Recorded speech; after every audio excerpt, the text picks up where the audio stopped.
बहुत ही प्यार सहित रस भनी आवाज़ विच फतेह बुलाओ जी। वाहिगुरू जी का खालसा, वाहिगुरू जी की फतेह।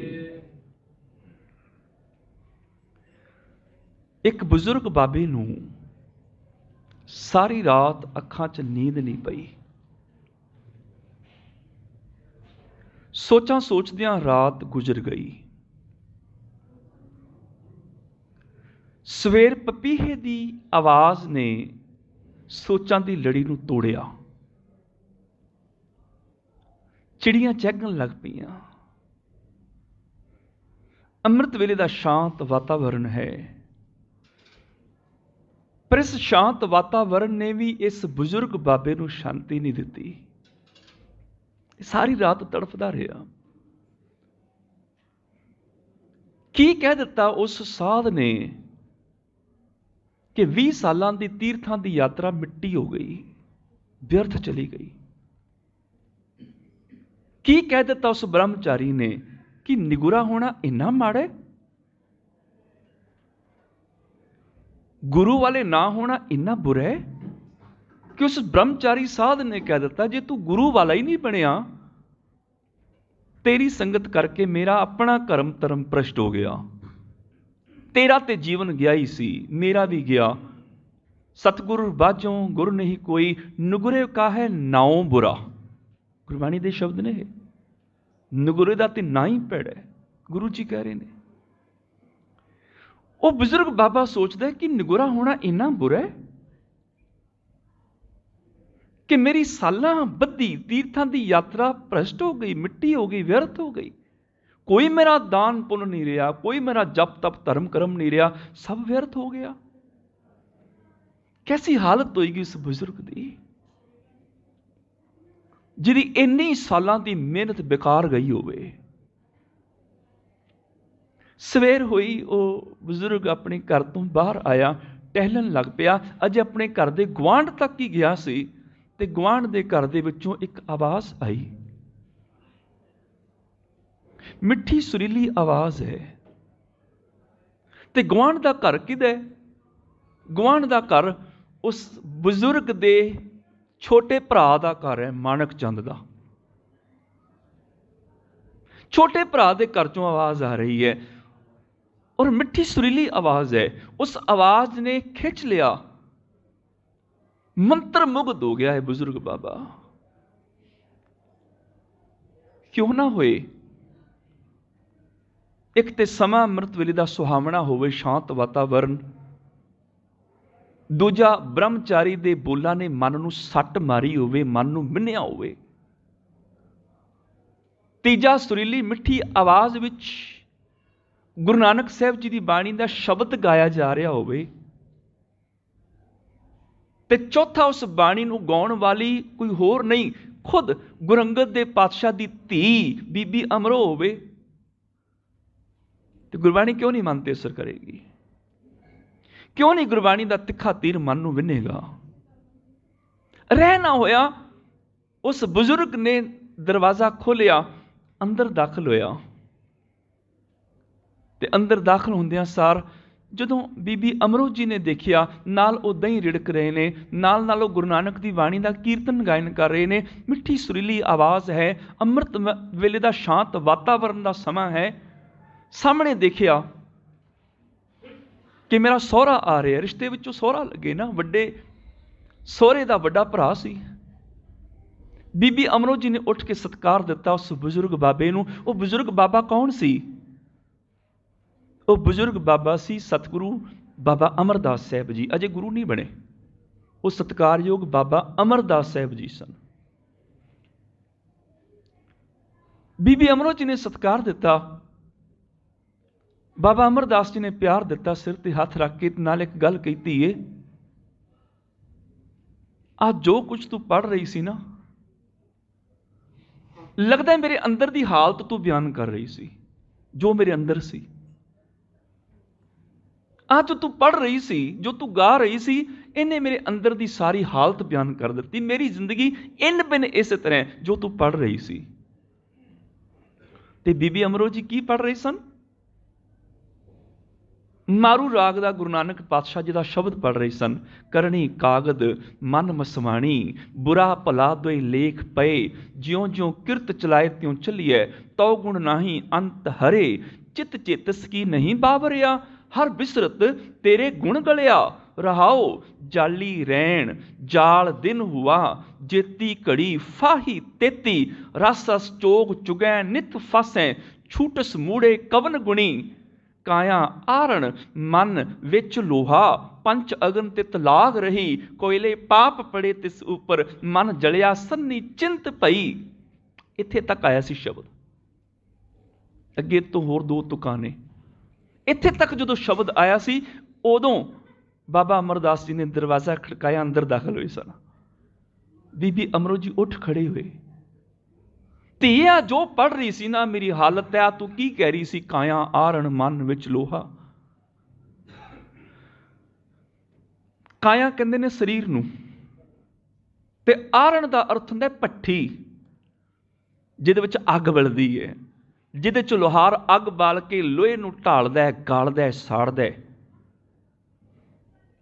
ਭੱਠੀ ਵਿੱਚ ਅੱਗ ਪਾ ਕੇ ਲੋਹਾਰ ਕੀ ਕਰਦਾ ਹੈ? ਉਹਦੇ ਵਿੱਚ ਇੱਕ ਲੋਹੇ ਦਾ ਟੁਕੜਾ ਰੱਖ ਦਿੰਦਾ ਹੈ, ਉਹਨੂੰ ਸਾੜਦਾ ਹੈ, ਤੇ ਸੜਦਿਆਂ ਸੜਦਿਆਂ ਜਦੋਂ ਇੱਕ ਪਾਸੋਂ ਲੋਹਾ ਸੜ ਜਾਂਦਾ ਹੈ, ਉਸ ਲੋਹਾਰ ਨੂੰ ਤਰਸ ਨਹੀਂ ਆਉਂਦਾ। ਉਹ ਕੀ ਕਰਦਾ ਹੈ? ਸੰਨੀ ਦੇ ਨਾਲ ਉਸ ਲੋਹੇ ਦੇ ਟੁਕੜੇ ਨੂੰ ਫੜ ਕੇ ਫਿਰ ਦੂਜੇ ਪਾਸੇ ਸਾੜਨਾ ਸ਼ੁਰੂ ਕਰ ਦਿੰਦਾ ਹੈ।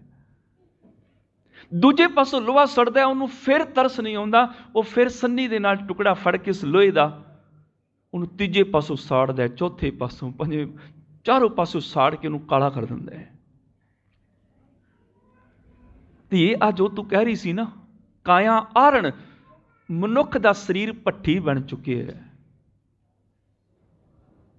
ਮਨ ਵਿੱਚ ਲੋਹਾ, ਇੱਥੇ ਮਨ ਵਿੱਚ ਲੋਹਾ ਇਕੱਠਾ ਪਾਠ ਨਹੀਂ ਪੜਨਾ, ਕਿਉਂਕਿ ਮਨ ਦੇ ਵਿੱਚ ਤੇ ਲੋਹਾ ਆ ਹੀ ਨਹੀਂ ਸਕਦਾ। ਮਨ ਤੇ ਹੈ ਸਾਡੇ ਵਿਚਾਰ, ਵਿਚਾਰਾਂ 'ਚ ਲੋਹਾ ਕਿੱਦਾਂ ਵੜੇਗਾ? ਮਨ ਤੇ ਰੁਕ ਜਾਣਾ। ਮਨ ਕੀ ਹੈ?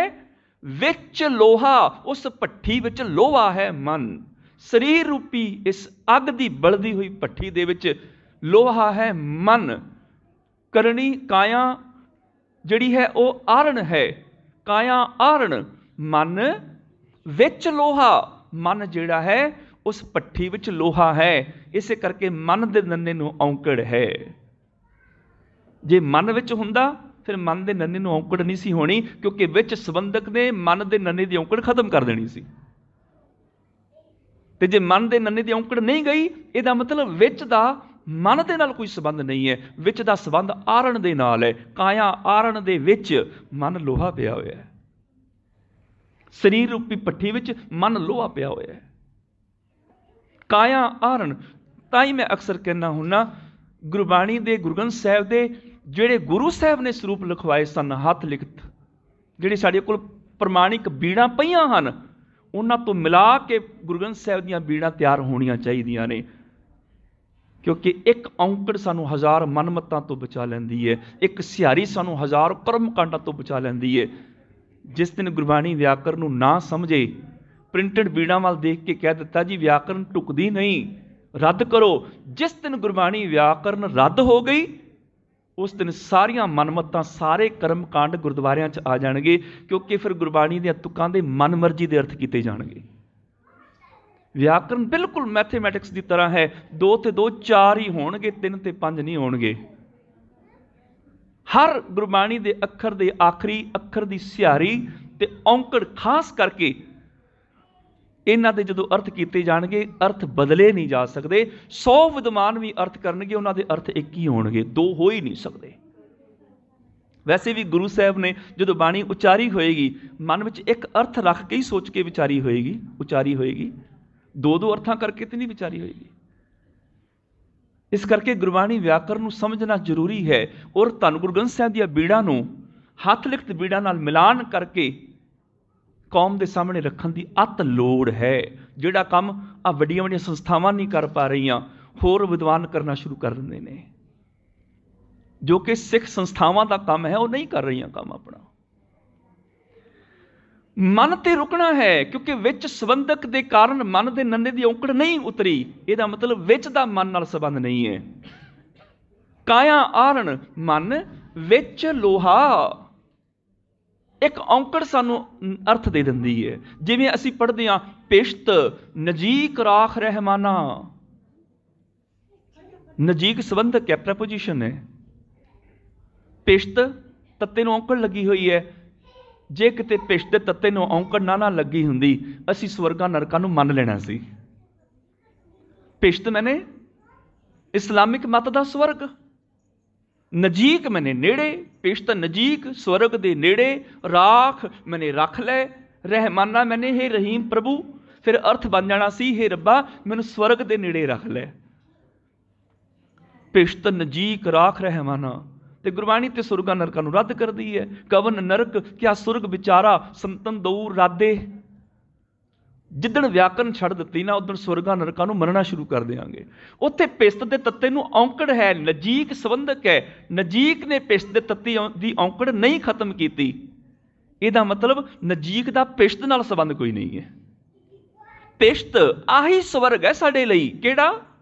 ਨਜ਼ੀਕ ਰਾਖ ਰਹਿਮਾਨਾ। ਹੇ ਰੱਬਾ ਸਾਨੂੰ ਆਪਣੇ ਨੇੜੇ ਰੱਖ ਲੈ, ਸਾਡੇ ਲਈ ਇਹੀ ਸਵਰਗ ਹੈ। ਅਸੀਂ ਹੋਰ ਕਿਸੇ ਸਵਰਗ ਨੂੰ ਮੰਨਦੇ ਹੀ ਨਹੀਂ ਹਾਂ। ਇੱਕ ਔਂਕੜ ਬਚਾ ਲੈਂਦੀ ਸਾਨੂੰ ਮਨਮੱਤਾਂ ਤੋਂ, ਕਰਮ ਕਾਂਡਾਂ ਤੋਂ। ਕਾਇਆ ਆਰਣ ਮਨ ਵਿੱਚ ਲੋਹਾ। ਇਹ ਧੀਏ ਸਰੀਰ ਭੱਠੀ ਬਣ ਚੁੱਕਿਆ ਹੈ। ਬਿਲਕੁਲ ਜੋ ਤੂੰ ਕਿਹਾ ਇਸ ਬਾਣੀ ਦੇ ਵਿੱਚ, ਮਨ ਇਹਦੇ ਚ ਲੋਹੇ ਦੀ ਤਰ੍ਹਾਂ ਸੜ ਰਿਹਾ ਹੈ। ਤੇ ਮਨ ਨੂੰ ਸਾੜਨ ਵਾਲਾ ਕੌਣ ਹੈ? ਪੰਚ ਅਗਨ ਤਿਤ ਲਾਗ ਰਹੀ। ਆਕਾਮ, ਕ੍ਰੋਧ, ਲੋਭ, ਮੋਹ, ਹੰਕਾਰ, ਪੰਜਾਂ ਵਿਕਾਰਾਂ ਦੀ ਅੱਗ ਇਸ ਮਨ ਨੂੰ ਸਾੜੀ ਚਲੀ ਜਾਂਦੀ ਹੈ। ਕਦੀ ਮਨ ਵਾਸਨਾ ਚ ਸੜਦਾ ਹੈ, ਕਦੀ ਕ੍ਰੋਧ ਚ ਸੜੀ ਜਾਂਦਾ ਹੈ, ਕਦੀ ਲੋਭ ਚ ਸੜਦਾ ਹੈ, ਕਦੀ ਮੋਹ ਚ ਸੜੀ ਜਾਂਦਾ ਹੈ, ਕਦੀ ਹੰਕਾਰ ਦੀ ਅੱਗ ਇਹਨੂੰ ਸਾੜਦੀ ਹੈ।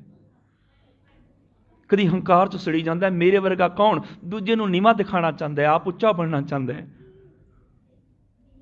ਸਾੜਨਾ ਚਾਹੁੰਦਾ ਹੈ। ਹੰਕਾਰ ਨੂੰ ਦੂਰ ਕਰਨਾ ਹੋਵੇ, ਬੜਾ ਸੌਖਾ ਤਰੀਕਾ ਹੈ। ਕਿਸੇ ਫਕੀਰ ਨੂੰ ਨੌਜਵਾਨ ਸਵਾਲ ਕਰਦਾ, ਫਕੀਰ ਹੰਕਾਰ ਕਿਵੇਂ ਖਤਮ ਹੋਵੇ? ਉਹ ਫਕੀਰ ਕਹਿਣ ਲੱਗਾ, ਨੌਜਵਾਨ ਆ ਕਬਰਿਸਤਾਨ 'ਚ ਚਲਾ ਜਾ, ਕਬਰਾਂ ਕੋਲ ਜਾ ਕੇ ਉਹਨਾਂ ਕਬਰਾਂ ਵਾਲੇ ਜਿਹੜੇ ਮਰੇ ਹੋਏ ਲੋਕ ਮੁਰਦਾ, ਉਹਨਾਂ ਨੂੰ ਗਾਲਾਂ ਕੱਢ ਕੇ ਆ। ਉਹ ਗਾਲਾਂ ਕੱਢ ਕੇ ਵਾਪਸ ਆ ਗਿਆ। ਕਹਿਣ ਲੱਗਾ ਹੁਣ ਫਿਰ ਜਾ ਕੇ ਉਹਨਾਂ ਦੀ ਪ੍ਰਸ਼ੰਸਾ ਕਰਕੇ ਆ, ਸਿਫਤ ਕਰਕੇ ਆ, ਤੁਸੀਂ ਚੰਗੇ ਬੜੇ ਹੋ। ਉਹ ਸਿਫਤ ਕਰਕੇ ਵਾਪਸ ਆਇਆ। ਫਕੀਰ ਕਹਿਣ ਲੱਗਾ ਤੈਨੂੰ ਕੋਈ ਜਵਾਬ ਮਿਲਿਆ ਉੱਥੋਂ? ਜਦੋਂ ਉਹਨਾਂ ਨੂੰ ਗਾਲਾਂ ਕੱਢੀਆਂ ਸੀ ਜਵਾਬ ਮਿਲਿਆ? ਕਬਰਾਂ ਨੇ ਕੋਈ ਜਵਾਬ ਦਿੱਤਾ? ਉਹਨਾਂ ਮੁਰਦਿਆਂ ਨੇ ਜਵਾਬ ਦਿੱਤਾ ਕੋਈ? ਕਹਿਣ ਲੱਗਾ ਬਿਲਕੁਲ ਨਹੀਂ। ਫਕੀਰ ਕਹਿਣ ਲੱਗਾ ਜਦੋਂ ਪ੍ਰਸ਼ੰਸਾ ਕੀਤੀ ਉਹਨਾਂ ਦੀ ਜਾ ਕੇ, ਫਿਰ ਉਹਨਾਂ ਜਵਾਬ ਦਿੱਤਾ ਕੋਈ? ਕਹਿਣ ਲੱਗਾ ਨਹੀਂ। ਫਕੀਰ ਕਹਿਣ ਲੱਗਾ ਬਸ ਇਸੇ ਤਰ੍ਹਾਂ ਹੋ ਜਾ, ਕੋਈ ਤੇਰੀ ਉਸਤਤ ਕਰੇ, ਕੋਈ ਤੇਰੀ ਨਿੰਦਾ ਕਰੇ, ਤੂੰ ਸਹਿਜ ਵਿੱਚ ਰਹੀ, ਹਉਮੈ ਮਰ ਜਾਏਗੀ, ਉਹਨਾਂ ਵਰਗਾ ਹੋ ਜਾ। ਤਾਂ ਹੀ ਭਾਈ ਗੁਰਦਾਸ ਜੀ ਨੇ ਵੀ ਕਿਹਾ, ਮੁਰਦਾ ਹੋਏ ਮੁਰੀਦ ਸੋ ਗੁਰੂ ਗੋਰ ਸਮਾਵੈ। ਇਹ ਦੋ ਸ਼ਬਦ ਨੇ, ਮੁਰਦਾ ਹੋਏ ਮੁਰੀਦ, ਨਾ ਗੱਲੀ ਹੋਵਣਾ। ਇੱਕ ਹੈ ਮੁਰਦਾ ਹੋਏ ਮੁਰੀਦ ਸੋ ਗੁਰੂ ਗੋਰ ਸਮਾਵੈ। ਮੁਰਦਾ ਹੋ ਜਾਈ, ਸੁੱਖ ਦੁੱਖ, ਖੁਸ਼ੀ ਗਮੀ, ਉਸਤਤ ਨਿੰਦਾ ਤੇਰੇ ਤੇ ਅਸਰ ਨਾ ਕਰ ਸਕੇ, ਤੂੰ ਇਹਨਾਂ ਸਹਿਜ ਵਿੱਚ ਹੋਵੇਂ, ਤੇਰੀ ਹਉਮੈ ਮਰ ਜਾਏ। ਇਹ ਕਾਮ, ਕ੍ਰੋਧ, ਲੋਭ, ਮੋਹ, ਹੰਕਾਰ ਸਾੜਦੇ ਨੇ। ਪੰਚ ਅਗਨ ਤਿਤ ਲਾਗ ਰਹੀ, ਕੋਇਲੇ ਪਾਪ ਪੜੇ ਤਿਸ ਉੱਪਰ। ਜਦੋਂ ਆ ਮਨ ਸੜਦਾ ਹੈ ਨਾ, ਕਦੀ ਕ੍ਰੋਧ 'ਚ ਸੜੀ ਜਾਂਦਾ ਹੈ, ਕਦੀ ਹੰਕਾਰ 'ਚ, ਕਦੀ ਨਿੰਦਾ 'ਚ, ਕਦੀ ਝੂਠ ਵਿੱਚ, ਕਦੀ ਵਿਕਾਰਾਂ 'ਚ ਸੜੀ ਜਾਂਦਾ ਹੈ ਮਨ। ਤੇ ਜਦੋਂ ਕਦੀ ਗੁਰਬਾਣੀ ਦੀ ਆਵਾਜ਼ ਕੰਨਾਂ 'ਚ ਪੈਂਦੀ ਹੈ, ਜਦੋਂ ਕੋਈ ਸ਼ਬਦ ਕੰਨਾਂ ਵਿੱਚ ਪੈਂਦਾ ਹੈ, ਇਸ ਤਰ੍ਹਾਂ ਲੱਗਦਾ ਹੈ ਜਿਵੇਂ ਮਨ ਨੂੰ ਅੰਮ੍ਰਿਤ ਦੀ ਮਿੱਠੀ ਫੁਹਾਰ ਚੱਲ ਪਈ ਹੈ। ਝਿਮ ਝਿਮ ਵਰਸੈ ਅੰਮ੍ਰਿਤ ਧਾਰਾ, ਮਨ ਪੀਵੈ ਸੁਣ ਸ਼ਬਦ ਵਿਚਾਰਾ। ਮਨ ਪੀਂਦਾ ਉਸ ਰਸ ਨੂੰ, ਸੜਦੇ ਬਲਦੇ ਮਨ ਨੂੰ ਸ਼ਾਂਤੀ ਮਿਲਦੀ ਹੈ। ਜਦੋਂ ਗੁਰਬਾਣੀ ਦੀ ਅੰਮ੍ਰਿਤ ਵਰਖਾ ਹੁੰਦੀ ਹੈ, ਮਨ ਨੂੰ ਸ਼ਾਂਤੀ ਮਿਲਦੀ ਹੈ। ਮਾਨੋ ਜਿਵੇਂ ਅੱਗ ਬਲਦੀ ਹੋਵੇ ਭੱਠੀ ਦੇ ਵਿੱਚ, ਉੱਪਰੋਂ ਮੀਂਹ ਪੈਣਾ ਸ਼ੁਰੂ ਹੋ ਜਾਏ ਤੇ ਅੱਗ ਠੰਡੀ ਹੋਣ ਲੱਗ ਜਾਂਦੀ ਹੈ। ਬਸ ਆ ਸੜਦੇ ਬਲਦੇ ਮਨ ਉੱਪਰ ਜਦੋਂ ਗੁਰਬਾਣੀ ਦੀ ਅੰਮ੍ਰਿਤਮਈ ਵਰਖਾ ਹੁੰਦੀ ਹੈ, ਇਹ ਸੜਦਾ ਬਲਦਾ ਮਨ ਸ਼ਾਂਤ ਹੋਣਾ ਸ਼ੁਰੂ ਹੋ ਜਾਂਦਾ ਹੈ। ਪਰ ਜਿਹੜਾ ਲੋਹਾਰ ਹੈ ਨਾ, ਉਹ ਬੜਾ ਨਿਰਦਈ ਹੈ। ਉਹ ਕੀ ਕਰਦਾ? ਉਹ ਹੋਰ ਕੋਲੇ ਚੁੱਕਦਾ, ਭੱਠੀ 'ਚ ਪਾ ਕੇ ਹੋਰ ਅੱਗ ਤੇਜ਼ ਕਰ ਦਿੰਦਾ।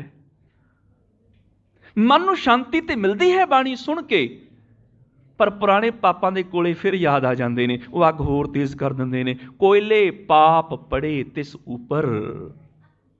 ਉਹ ਪਾਪਾਂ ਦੇ ਜਿਹੜੇ ਕੀਤੇ ਹੁੰਦੇ ਨਾ, ਕੁਕਰਮ ਕੀਤੇ ਹੁੰਦੇ ਨੇ, ਪਾਪ ਕੀਤੇ ਹੁੰਦੇ ਨੇ, ਉਹ ਰਾਤਾਂ ਨੂੰ ਸੌਣ ਨਹੀਂ ਦਿੰਦੇ। ਫਿਰ ਕਿਸੇ ਦਾ ਹੱਕ ਮਾਰਿਆ ਹੁੰਦਾ ਗਰੀਬ ਦਾ, ਕਿਸੇ ਦੇ ਪੈਸੇ ਲੁੱਟੇ ਹੁੰਦੇ ਨੇ, ਕਿਸੇ ਦੀ ਚੋਰੀ ਕੀਤੀ ਹੁੰਦੀ ਹੈ, ਕਿਸੇ ਦਾ ਹੱਕ ਮਾਰਿਆ ਹੁੰਦਾ ਹੈ, ਕਿਸੇ ਦੀ ਨਿੰਦਾ ਕੀਤੀ ਹੁੰਦੀ ਹੈ, ਉਹ ਫਿਰ ਰਾਤ ਸੌਣ ਨਹੀਂ ਦਿੰਦੇ। ਉਹ ਪਾਪਾਂ ਦੇ ਕੋਲੇ ਹੋਰ ਮਨ ਨੂੰ ਸਾੜਦੇ ਨੇ। ਕੋਇਲੇ ਪਾਪ ਪੜੇ ਤਿਸ ਉੱਪਰ, ਤੇ ਮਨ ਕਿਹੜਾ ਇੱਕ ਪਾਸੋਂ ਸੜਦਾ ਹੈ? ਚਿੰਤਾ ਨੇ ਤੇ ਮਨ ਨੂੰ ਚਾਰੇ ਪਾਸਿਓਂ ਸਾੜਿਆ। ਚਿੰਤਾ ਦੀ ਉਹ ਸੰਨੀ ਹੈ ਜਿਹਨੇ ਮਨ ਨੂੰ ਚਾਰੇ ਪਾਸਿਓਂ ਫੜ ਫੜ ਕੇ ਸਾੜਿਆ ਹੈ। ਕੋਇਲੇ ਪਾਪ ਪੜੇ ਤਿਸ ਉੱਪਰ, ਮਨ ਜਲਿਆ ਸੰਨੀ ਚਿੰਤ ਪਈ। ਚਿੰਤਾ ਦੀ ਸੰਨੀ ਨੇ ਮਨ ਨੂੰ ਚਾਰੇ ਪਾਸਿਓਂ ਫੜ ਫੜ ਕੇ ਸਾੜਿਆ ਹੈ। ਤੇ ਜਦੋਂ ਲੋਹਾ ਕੋਈ ਸੜ ਕੇ ਕੋਲਾ ਹੋ ਜਾਂਦਾ ਨਾ, ਕਾਲਾ ਮਨੂਰ ਬਣ ਜਾਂਦਾ, ਤੇ ਸੜੇ ਲੋਹੇ ਦਾ ਫਿਰ ਹੱਲ ਕੋਈ ਨਹੀਂ ਬਚਦਾ। ਬਾਬਾ ਅਮਰਦਾਸ ਆਖਦੇ ਨੇ, ਧੀਏ ਆ ਮੇਰੀ ਹਾਲਤ ਹੋ ਗਈ ਹੈ, ਮਨ ਸੜ ਕੇ ਲੋਹਾ ਮਨੂਰ ਬਣ ਗਿਆ। ਹੁਣ ਇਹਦਾ ਮਤਲਬ ਕੋਈ ਹੱਲ ਨਹੀਂ ਹੁਣ ਜ਼ਿੰਦਗੀ 'ਚ, ਕਿਉਂਕਿ ਸੜੇ ਹੋਏ ਲੋਹੇ ਨੂੰ ਜਿੰਨਾ ਮਰਜ਼ੀ ਰਗੜੀ ਜਾਓ, ਉਹ ਕਦੀ ਪਹਿਲੇ ਹਾਲਤ ਵਿੱਚ ਆ ਹੀ ਨਹੀਂ ਸਕਦਾ। ਹੁਣ ਮੇਰਾ ਮਨ ਸੜ ਕੇ ਕੋਲਾ ਬਣ ਗਿਆ, ਇਹਨੂੰ ਜਿੰਨਾ ਮਰਜ਼ੀ ਰਗੜੀ ਜਾਵਾਂ, ਹੁਣ ਇਹਨੇ ਪਹਿਲੀ ਹਾਲਤ ਵਿੱਚ ਨਹੀਂ ਆਉਣਾ। ਇਹਦਾ ਮਤਲਬ ਹੁਣ ਮੇਰਾ ਕੁਛ ਨਹੀਂ ਹੋ ਸਕਦਾ। ਬੀਬੀ ਅਮਰੋ ਜੀ ਆਖਦੇ, ਨਹੀਂ ਪਿਤਾ ਜੀ ਇਸ ਤਰ੍ਹਾਂ ਨਾ ਸੋਚੋ। ਕਿਉਂ ਨਹੀਂ ਹੋ ਸਕਦਾ ਕੁਛ? ਕੀ ਹੋਇਆ? ਲੋਹਾ ਸੜ ਕੇ ਕੋਲਾ ਹੋ ਗਿਆ, ਕੀ ਹੋਇਆ? ਕੀ ਹੋਇਆ ਜੇ ਰਗੜ ਕੇ ਪਹਿਲੀ ਵਾਲੀ ਹਾਲਤ 'ਚ ਨਹੀਂ ਆ ਸਕਦਾ? ਕੀ ਹੋਇਆ? ਪਰ ਸੜੇ ਹੋਏ ਲੋਹੇ ਨੂੰ ਜੇ ਕਿਤੇ ਪਾਰਸ ਪੱਥਰ ਛੂਹ ਜਾਏ ਨਾ, ਤੇ ਪਾਰਸ ਉਹਨੂੰ ਸੋਨਾ ਬਣਾ ਦਿੰਦਾ ਹੈ।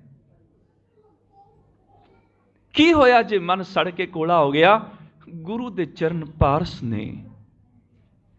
ਜਿਸ ਦਿਨ ਮਨ ਗੁਰੂ ਦੇ ਚਰਨਾਂ ਨੂੰ ਛੋਹ ਜਾਏਗਾ ਨਾ, ਗੁਰੂ ਦੇ ਚਰਨ ਇਸ ਮਨ ਨੂੰ ਸੋਨੇ ਵਾਂਗੂ ਕੀਮਤੀ ਕਰ ਦੇਣਗੇ। ਮਨ ਹੈ ਸਾਡੇ ਵਿਚਾਰ, ਬੁਰੇ ਵਿਚਾਰ ਨੇ। ਗੁਰੂ ਦਾ ਚਰਨ ਹੈ ਸ਼ਬਦ। ਬਹੁਤ ਲੋਕ ਨੇ ਜਿਹੜੇ ਆ ਕੇ ਪੀੜੇ ਦੇ ਪਾਵੇ ਕੁੱਟਣ ਲੱਗ ਜਾਂਦੇ ਨੇ। ਇਹ ਗੁਰੂ ਦੇ ਚਰਨ ਨੇ, ਇਹ ਗੁਰੂ ਦਾ ਪਲੰਗ ਹੈ ਜਿਹਦੇ ਉੱਪਰ ਗੁਰੂ ਸਾਹਿਬ ਬਿਰਾਜਮਾਨ ਨੇ। ਤਖਤ ਹੈ ਗੁਰੂ ਦਾ ਇਹ। ਪੀੜੇ ਦੇ ਪਾਵੇ ਗੁਰੂ ਦਾ ਤਖਤ ਹੈ। ਗੁਰੂ ਦੇ ਚਰਨ ਥੋੜੇ ਨਹੀਂ ਆ ਕੇ ਕੁੱਟਣੇ ਸ਼ੁਰੂ ਕਰ ਦਿਓ। ਔਰ ਸਾਰਾ ਸਾਲ ਚਰਨ ਮੰਨ ਕੇ ਕੁੱਟੀ ਜਾਂਦੇ ਨੇ, ਤੇ ਸਾਲ 'ਚ ਇੱਕ ਦਿਨ ਹੱਥ ਬਣਾ ਲੈਂਦੇ ਨੇ, ਫਿਰ ਆ ਕੇ ਰੱਖੜੀਆਂ ਬੰਨਣ ਲੱਗ ਜਾਂਦੇ ਨੇ। 364 ਦਿਨ ਪੈਰ ਨੇ ਗੁਰੂ ਜੀ ਦੇ, ਤੇ ਇੱਕ ਦਿਨ ਹੱਥ ਨੇ। ਕੈਸੀ ਸਾਡੀ ਸੋਚ ਹੈ? ਘੱਟੋ ਘੱਟ ਸਟੈਂਡ ਤੇ ਹੋਵੇ ਸਾਡਾ ਕੋਈ, ਇੱਕ ਪਾਸੇ ਤੇ ਹੋਈਏ, ਜਾਂ ਪੈਰ ਮੰਨ ਲਓ ਜਾਂ ਹੱਥ ਮੰਨ ਲਓ। ਇਹ ਪੀੜੇ ਦੇ ਪਾਵੇ ਗੁਰੂ ਦੇ ਤਖਤ ਦੇ ਪਾਵੇ ਨੇ, ਗੁਰੂ ਦੇ ਚਰਨ ਨਹੀਂ। ਜਿਹਨੇ ਗੁਰੂ ਦੇ ਚਰਨ ਲੱਭਣੇ ਨੇ, ਇਹਨੂੰ ਬਾਣੀ ਪੜ੍ਹਨੀ ਪੈਣੀ ਹੈ। ਗੁਰੂ ਦੇ ਚਰਨ ਕਿਹੜੇ ਨੇ? ਹਿਰਦੈ ਚਰਨ ਸ਼ਬਦ ਸਤਿਗੁਰੂ ਕੋ, ਨਾਨਕ ਬਾਂਧਿਓ ਪਾਲ। ਆ ਜਿਹੜਾ ਗੁਰੂ ਦਾ ਸ਼ਬਦ ਹੈ ਨਾ, ਚਰਨ ਨੇ। ਜਿੱਦਣ ਸ਼ਬਦ ਨੂੰ ਘੁੱਟ ਕੇ ਫੜ ਲਿਓਗੇ ਤੁਸੀਂ, ਸਮਝ ਲਓ ਗੁਰੂ ਦੇ ਚਰਨ ਫੜ ਲਏ ਨੇ। ਕਾਬਲ ਦੀ ਧਰਤੀ ਤੇ ਭਾਈ ਗੋਂਦਾ ਨੇ ਗੁਰੂ ਦੇ ਸ਼ਬਦ ਨੂੰ ਘੁੱਟ ਕੇ ਫੜ ਲਿਆ ਸੀ, ਤੇ ਗੁਰੂ ਨੇ ਕਹਿ ਦਿੱਤਾ ਇਹਨੇ ਗੁਰੂ ਦੇ ਚਰਨ ਫੜ ਲਏ ਨੇ। ਹੁਣ ਜਿੰਨੇ ਗੁਰੂ ਦੇ ਚਰਨ ਫੜਨੇ ਨੇ, ਉਹਨੂੰ ਸ਼ਬਦ ਫੜਨਾ ਪੈਣਾ। ਹਿਰਦੈ ਚਰਨ ਸ਼ਬਦ ਸਤਿਗੁਰੂ ਕੋ, ਨਾਨਕ ਬਾਂਧਿਓ ਪਾਲ। ਆ ਹੈ ਗੁਰੂ ਦੇ ਚਰਨ, ਗੁਰੂ ਦਾ ਸ਼ਬਦ। ਜਿਸ ਦਿਨ ਆ ਗੁਰੂ ਦੇ ਸ਼ਬਦ ਨਾਲ ਮਨ ਛੋ ਜਾਂਦਾ ਹੈ ਨਾ, ਸਾਡੇ ਵਿਚਾਰ ਛੋ ਜਾਂਦੇ ਨੇ। ਜਦੋਂ ਗੁਰੂ ਦਾ ਸ਼ਬਦ ਸਾਡੇ ਮਨ ਵਿੱਚ ਆ ਜਾਂਦਾ ਹੈ, ਉਸ ਦਿਨ ਸਾਡਾ ਮਨ ਸੋਨੇ ਵਰਗਾ ਕੀਮਤੀ ਹੋ ਜਾਂਦਾ ਹੈ। ਸਾਡੇ ਵਿਚਾਰ ਸੋਨੇ ਵਰਗੇ ਕੀਮਤੀ ਹੋ ਜਾਂਦੇ ਨੇ, ਦੁਰਲੱਭ ਹੋ ਜਾਂਦੇ ਨੇ, ਬੇਸ਼ਕੀਮਤੀ ਹੋ ਜਾਂਦੇ ਨੇ। ਬੀਬੀ ਅਮਰੋ ਜੀ ਆਖਦੇ ਨੇ, ਪਿਤਾ ਜੀ ਕੀ ਹੋਇਆ? ਗੁਰੂ ਦਾ ਸ਼ਬਦ, ਉਹ ਚਰਨ ਹੈ ਗੁਰੂ ਦੇ। ਜਦੋਂ ਗੁਰੂ ਦੇ ਚਰਨ ਛੋਹ ਜਾਂਦੇ ਨੇ ਮਨ ਨੂੰ, ਜਦੋਂ ਗੁਰੂ ਦਾ ਸ਼ਬਦ ਮਨ ਨੂੰ ਛੋਹ ਲੈਂਦਾ ਹੈ, ਸੜੇ ਹੋਏ ਮਨ ਨੂੰ ਸੋਨਾ ਬਣਾ ਲੈਂਦਾ ਹੈ। ਅਗਲੀਆਂ ਤੁਕਾਂ ਵੀ ਪੜੋ ਪਿਤਾ ਜੀ। ਭਇਆ ਮਨੂਰ ਕੰਚਨ ਫਿਰ ਹੋਵੇ, ਜੇ ਗੁਰ ਮਿਲੈ ਤਨੇਹਾ। ਜੇ ਗੁਰੂ ਮਿਲ ਜਾਏ, ਇਹ ਸੜਿਆ ਹੋਇਆ ਮਨ ਸੋਨਾ ਹੋ ਜਾਂਦਾ ਹੈ। ਸੜਿਆ ਹੋਇਆ ਲੋਹਾ ਜਿਵੇਂ ਪਾਰਸ ਨੂੰ ਛੋਹ ਕੇ ਸੋਨਾ ਹੁੰਦਾ ਹੈ, ਸੜਿਆ ਮਨ ਗੁਰੂ ਸ਼ਬਦ ਨੂੰ ਛੋਹ ਕੇ ਸੋਨਾ ਹੁੰਦਾ ਹੈ। ਭਇਆ ਮਨੂਰ ਕੰਚਨ ਫਿਰ ਹੋਵੇ, ਜੇ ਗੁਰ ਮਿਲੈ ਤਨੇਹਾ। ਪਤਾ ਨਹੀਂ ਉਹ ਪਾਰਸ ਪੱਥਰ ਦੁਨੀਆ ਤੇ ਹੈ ਕਿ ਨਹੀਂ ਹੈ, ਪਰ ਸਿੱਖ ਨੂੰ ਪਤਾ ਹੈ ਕਿ ਪਾਰਸ ਹੈ। ਪਾਰਸ ਹੈ ਗੁਰੂ। ਗੁਰ ਪਾਰਸ ਹਮ ਲੋ, ਮਿਲ ਕੰਚਨ ਹੋਇਆ ਰਾਮ। ਗੁਰੂ ਪਾਰਸ ਨੂੰ ਛੋਹ ਕੇ ਸਾਡੇ ਵਰਗੇ ਲੋਹੇ ਸੋਨਾ ਹੋ ਜਾਂਦੇ ਨੇ। ਕੱਚੋਂ ਕੰਚਨ ਭਇਓ, ਸ਼ਬਦ ਗੁਰੂ ਸਰਵਣੈ ਸੁਣਿਓ। ਕੱਚ ਤੋਂ ਸੋਨਾ ਹੋ ਜਾਂਦੇ ਨੇ ਲੋਕ ਜਦੋਂ ਕੋਈ ਸ਼ਬਦ ਨਾਲ ਜੁੜ ਜਾਂਦਾ ਹੈ। ਕਿੰਨੀਆਂ ਤੁਕਾਂ ਨੇ ਬਾਣੀ 'ਚ, ਕਿੰਨੇ ਪ੍ਰਮਾਣ ਨੇ ਬਾਣੀ 'ਚ। ਭਇਆ ਮਨੂਰ ਕੰਚਨ ਫਿਰ ਹੋਵੇ, ਜੇ ਗੁਰ ਮਿਲੈ ਤਨੇਹਾ। ਏਕ ਨਾਮ ਅੰਮ੍ਰਿਤ ਉਹ ਦੇਵੈ, ਤੋ ਨਾਨਕ ਤ੍ਰਿਸ਼ਟਸ ਦੇਹਾ। ਜਦੋਂ ਨਾਮ ਦਾ ਛੱਟਾ, ਅੰਮ੍ਰਿਤ ਦਾ ਛੱਟਾ ਮਾਰਦਾ ਹੈ ਗੁਰੂ, ਸੜੇ ਮਨ ਨੂੰ ਸ਼ਾਂਤ ਕਰ ਦਿੰਦਾ ਹੈ, ਅੱਗ ਨੂੰ ਸਾੜ ਬੁਝਾ ਦਿੰਦਾ ਹੈ। ਸੜਦੀ ਬਲਦੀ ਅੱਗ ਸ਼ਾਂਤ ਹੋ ਜਾਂਦੀ ਹੈ। ਉਹ ਅੰਮ੍ਰਿਤ ਦਾ ਛੱਟਾ ਮਾਰਦਾ, ਏਕ ਨਾਮ ਅੰਮ੍ਰਿਤ ਉਹ ਦੇਵੈ ਤੋ ਨਾਨਕ ਤਿਸ ਤਿਸ ਦੇਹਾ। ਕਹਿਣਗੇ ਧੀਏ ਫਿਰ ਲੈ ਕੇ ਚੱਲ ਉਸ ਗੁਰੂ ਦੇ ਕੋਲ,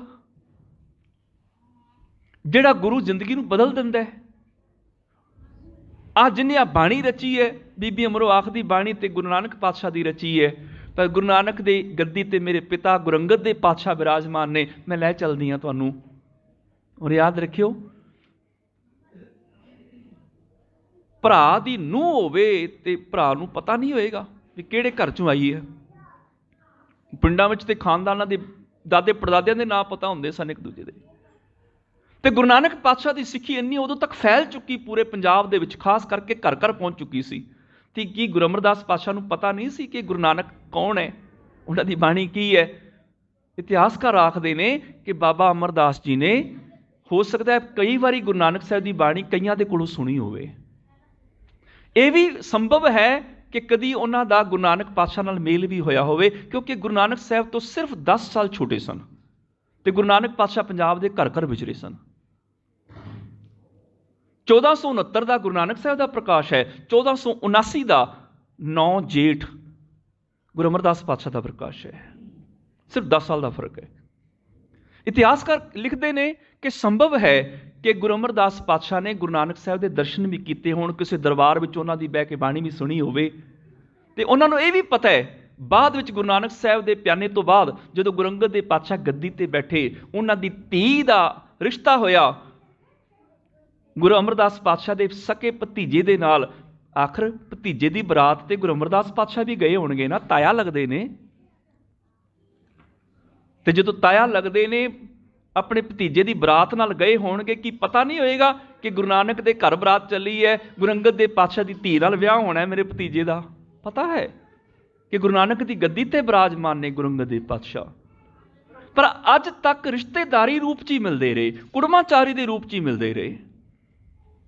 ਅੱਜ ਜਦੋਂ ਬੀਬੀ ਅਮਰੋ ਜੀ ਨੇ ਕਿਹਾ ਕਿ ਗੁਰੂ ਧਾਰਨਾ ਤੇ ਝੁਕ ਜਾਇਓ ਗੁਰੂ ਅੱਗੇ, ਲੈ ਲਿਓ ਸ਼ਬਦ, ਲੈ ਲਿਓ ਗਿਆਨ, ਗੁਰੂ ਤਾਰ ਦਿੰਦਾ ਹੈ।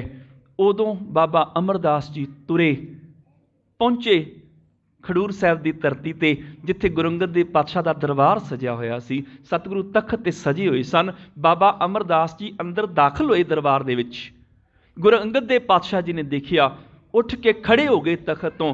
ਪਤਾ ਹੈ ਮੇਰਾ ਕੁੜਮ ਆ ਰਿਹਾ ਹੈ। ਬਾਬਾ ਅਮਰਦਾਸ ਜੀ ਨੇੜੇ ਗਏ, ਗੁਰੂ ਅੰਗਦ ਦੇ ਪਾਤਸ਼ਾਹ ਜੀ ਨੇ ਬਾਹਾਂ ਫੈਲਾ ਲਈਆਂ ਕੁੜਮ ਨੂੰ ਗਲਵੱਕੜੀ ਵਿੱਚ ਲੈਣ ਵਾਸਤੇ। ਬਾਬਾ ਅਮਰਦਾਸ ਜੀ ਚਰਨਾਂ ਤੇ ਝੁਕ ਗਏ, ਮੱਥਾ ਟੇਕ ਦਿੱਤਾ। ਸਤਿਗੁਰੂ ਜੀ, ਅੱਜ ਮੈਂ ਤੁਹਾਡਾ ਰਿਸ਼ਤੇਦਾਰ ਬਣ ਕੇ ਨਹੀਂ ਆਇਆ, ਅੱਜ ਮੈਂ ਤੁਹਾਡਾ ਕੁੜਮ ਬਣ ਕੇ ਨਹੀਂ ਆਇਆ, ਅੱਜ ਮੈਂ ਸੇਵਾਦਾਰ ਬਣ ਕੇ ਆਇਆ, ਤੁਹਾਡਾ ਸਿੱਖ ਬਣਨਾ ਚਾਹੁੰਦਾ ਵਾਂ, ਕਿਰਪਾ ਕਰੋ ਮੈਨੂੰ ਸਿੱਖੀ ਦੀ ਦਾਤ ਦਿਓ। ਅੱਜ ਕੁੜਮ ਬਣ ਕੇ ਨਹੀਂ ਆਇਆ, ਕੁੜਮ ਬਣ ਕੇ ਤੇ ਰੋਜ਼ ਆਉਂਦਾ ਰਿਹਾ, ਅੱਜ ਸਿੱਖ ਬਣਨ ਆਇਆ। ਨਾਨਕ ਗਰੀਬ ਟਹਿ ਪਿਆ ਦੁਆਰੇ, ਹਰ ਮੇਲਿਓ ਵਡਿਆਈ। ਤੇ ਗੁਰੂ ਕਿਉਂ ਨਹੀਂ ਕਿਰਪਾ ਕਰਦਾ? ਆ ਭਾਈ ਸਾਹਿਬ ਜੀ ਨੇ ਜਿਹੜਾ ਸ਼ਬਦ ਪੜਿਆ ਨਾ, ਸਾ ਧਰਤੀ ਪਈ ਹਰਿਆਵਲੀ, ਜਿੱਥੇ ਮੇਰਾ ਸਤਿਗੁਰੂ ਬੈਠਾ ਆਏ, ਸੇ ਜੰਤ ਪਏ ਹਰਿਆਵਲੇ, ਜਿਹਨੇ ਮੇਰਾ ਸਤਿਗੁਰੂ ਦੇਖਿਆ ਜਾਏ। ਧੰਨ ਧੰਨ ਪਿਤਾ, ਧੰਨ ਧੰਨ ਕੁਲ, ਧੰਨ ਧੰਨ ਸੋ ਜਨਨੀ, ਜਿਹਨੂੰ ਗੁਰੂ ਜਣਿਆ ਮਾਏ। ਧੰਨ ਧੰਨ ਗੁਰੂ ਜਿਨ ਨਾਮ ਅਰਾਧਿਆ, ਆਪ ਤਰਿਆ, ਜਿਹਨੇ ਡਿੱਠਾ ਤਿਨਾ ਲਏ ਛੁਡਾਏ। ਤੇ ਆਖਰੀ ਤੁਕ ਪਤਾ ਕੀ ਹੈ? ਹਰ ਮੇਲੋ ਸਤਿਗੁਰ ਦਇਆ ਕਰ, ਜਾਂ ਨਾਨਕ ਧੋਵੇਂ ਪਾਏ।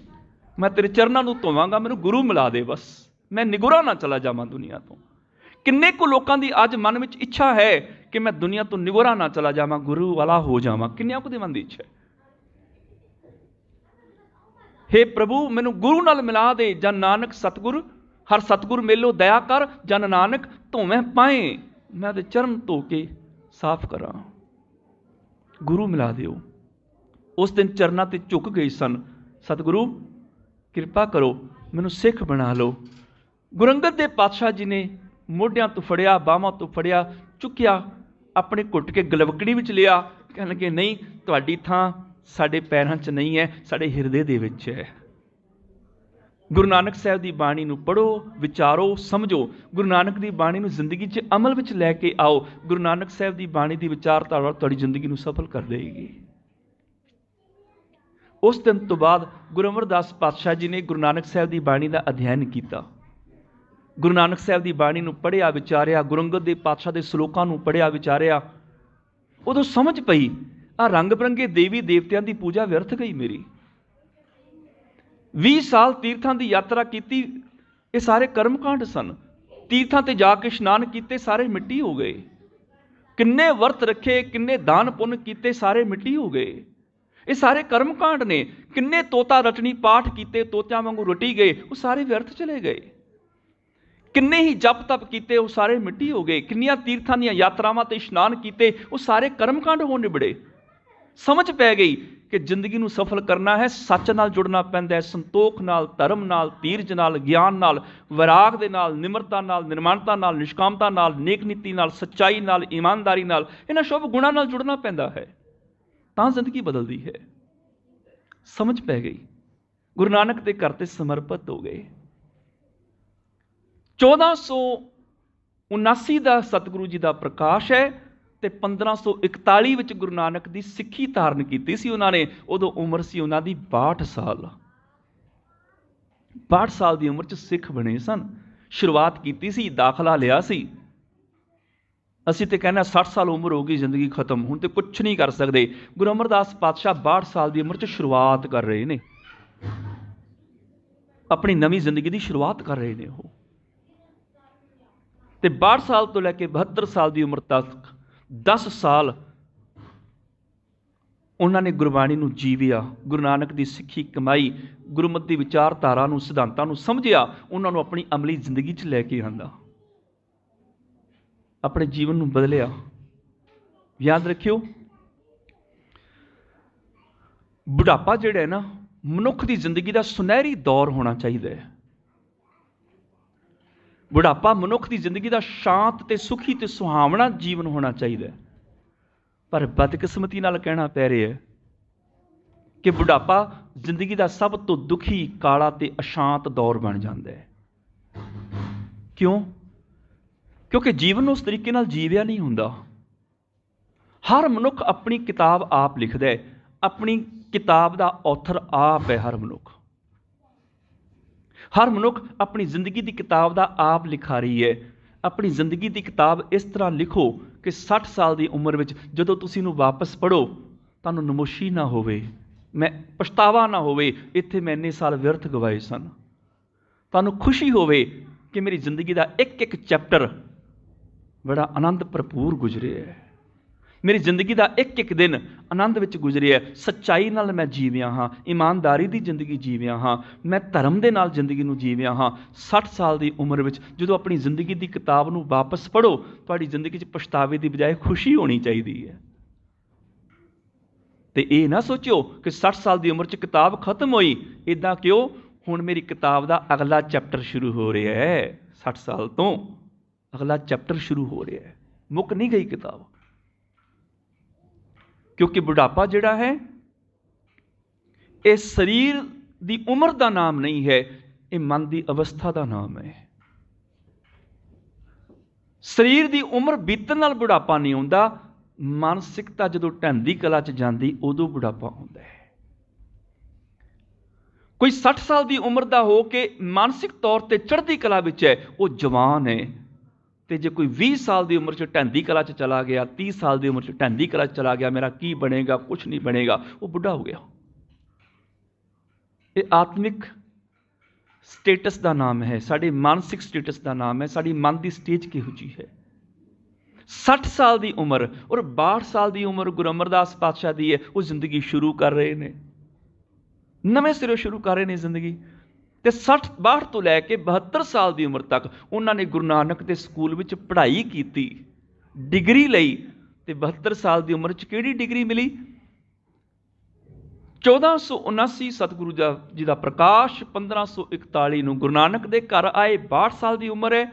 1552 ਨੂੰ 72 ਸਾਲ ਪੂਰੇ ਹੋ ਚੁੱਕੇ ਨੇ, 73ਵਾਂ ਲੱਗ ਗਿਆ ਜਦੋਂ ਗੁਰੂ ਨਾਨਕ ਦੀ ਗੱਦੀ ਦੇ ਵਾਰਿਸ ਹੋ ਗਏ। 73 ਸਾਲ ਦੀ ਉਮਰ ਤੋਂ ਲੈ ਕੇ 95 ਸਾਲ ਦੀ ਉਮਰ ਤੱਕ, ਸਨ 1574 ਤੱਕ ਗੁਰੂ ਨਾਨਕ ਪਾਤਸ਼ਾਹ ਦੀ ਗੱਦੀ ਤੇ ਬੈਠ ਕੇ ਸਿੱਖ ਕੌਮ ਦੀ ਬਖੂਬੀ ਅਗਵਾਈ ਕੀਤੀ। ਅਸੀਂ ਤੇ ਸੋਚਦੇ ਹਾਂ ਨਾ ਕਿ 60 ਸਾਲ ਉਮਰ ਹੋ ਗਈ, ਕੁਛ ਨਹੀਂ ਹੋ ਸਕਦਾ। ਵੈਸੇ ਵੀ ਛੋਟਾ ਜਿਹਾ ਘਰ ਹੀ ਬਣਾਉਣਾ ਹੋਵੇ, ਤੇ ਇੱਕ ਖਿਆਲ ਪ੍ਰਚਲਿਤ ਹੈ ਦੁਨੀਆ ਦੇ ਵਿੱਚ ਕਿ ਜਿਸ ਬੰਦੇ ਨੇ 40 ਸਾਲ ਦੀ ਉਮਰ ਤੱਕ ਘਰ ਬਣਾ ਲਿਆ ਉਦੋਂ ਬਾਅਦ ਬਣਨਾ ਬੜਾ ਔਖਾ ਹੁੰਦਾ ਹੈ। ਔਰ 60 ਸਾਲ ਦੀ ਉਮਰ ਵਿੱਚ ਆ ਕੇ ਤੇ ਸੋਚਣਾ ਹੀ ਗਲਤ ਹੈ ਵੀ 60 ਸਾਲ ਦੀ ਉਮਰ ਹੋ ਗਈ, ਹੁਣ ਮੈਂ ਜ਼ਿੰਦਗੀ 'ਚ ਆਪਣਾ ਨਵਾਂ ਘਰ ਨਹੀਂ ਬਣਾ ਸਕਦਾ। ਪਰ ਸਿੱਖ ਦਾ ਰੋਲ ਮਾਡਲ ਪਤਾ ਕੌਣ ਹੈ?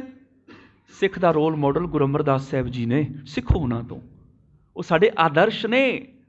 ਉਹ ਸਿੱਖਾ ਤੂੰ ਢਹਿੰਦੀ ਕਲਾ 'ਚ ਨਾ ਜਾਈ, ਤੂੰ 60 ਸਾਲ ਦੀ ਉਮਰ ਵਿੱਚ ਵੀ ਇੰਨਾ ਐਕਟਿਵ ਹੋਣਾ ਚਾਹੀਦਾ ਹੈ ਜਿੰਨਾ ਗੁਰੂ ਅਮਰਦਾਸ ਪਾਤਸ਼ਾਹ ਜੀ ਪੂਰਨੇ ਪਾ ਰਹੇ ਨੇ ਤੇਰੇ ਵਾਸਤੇ।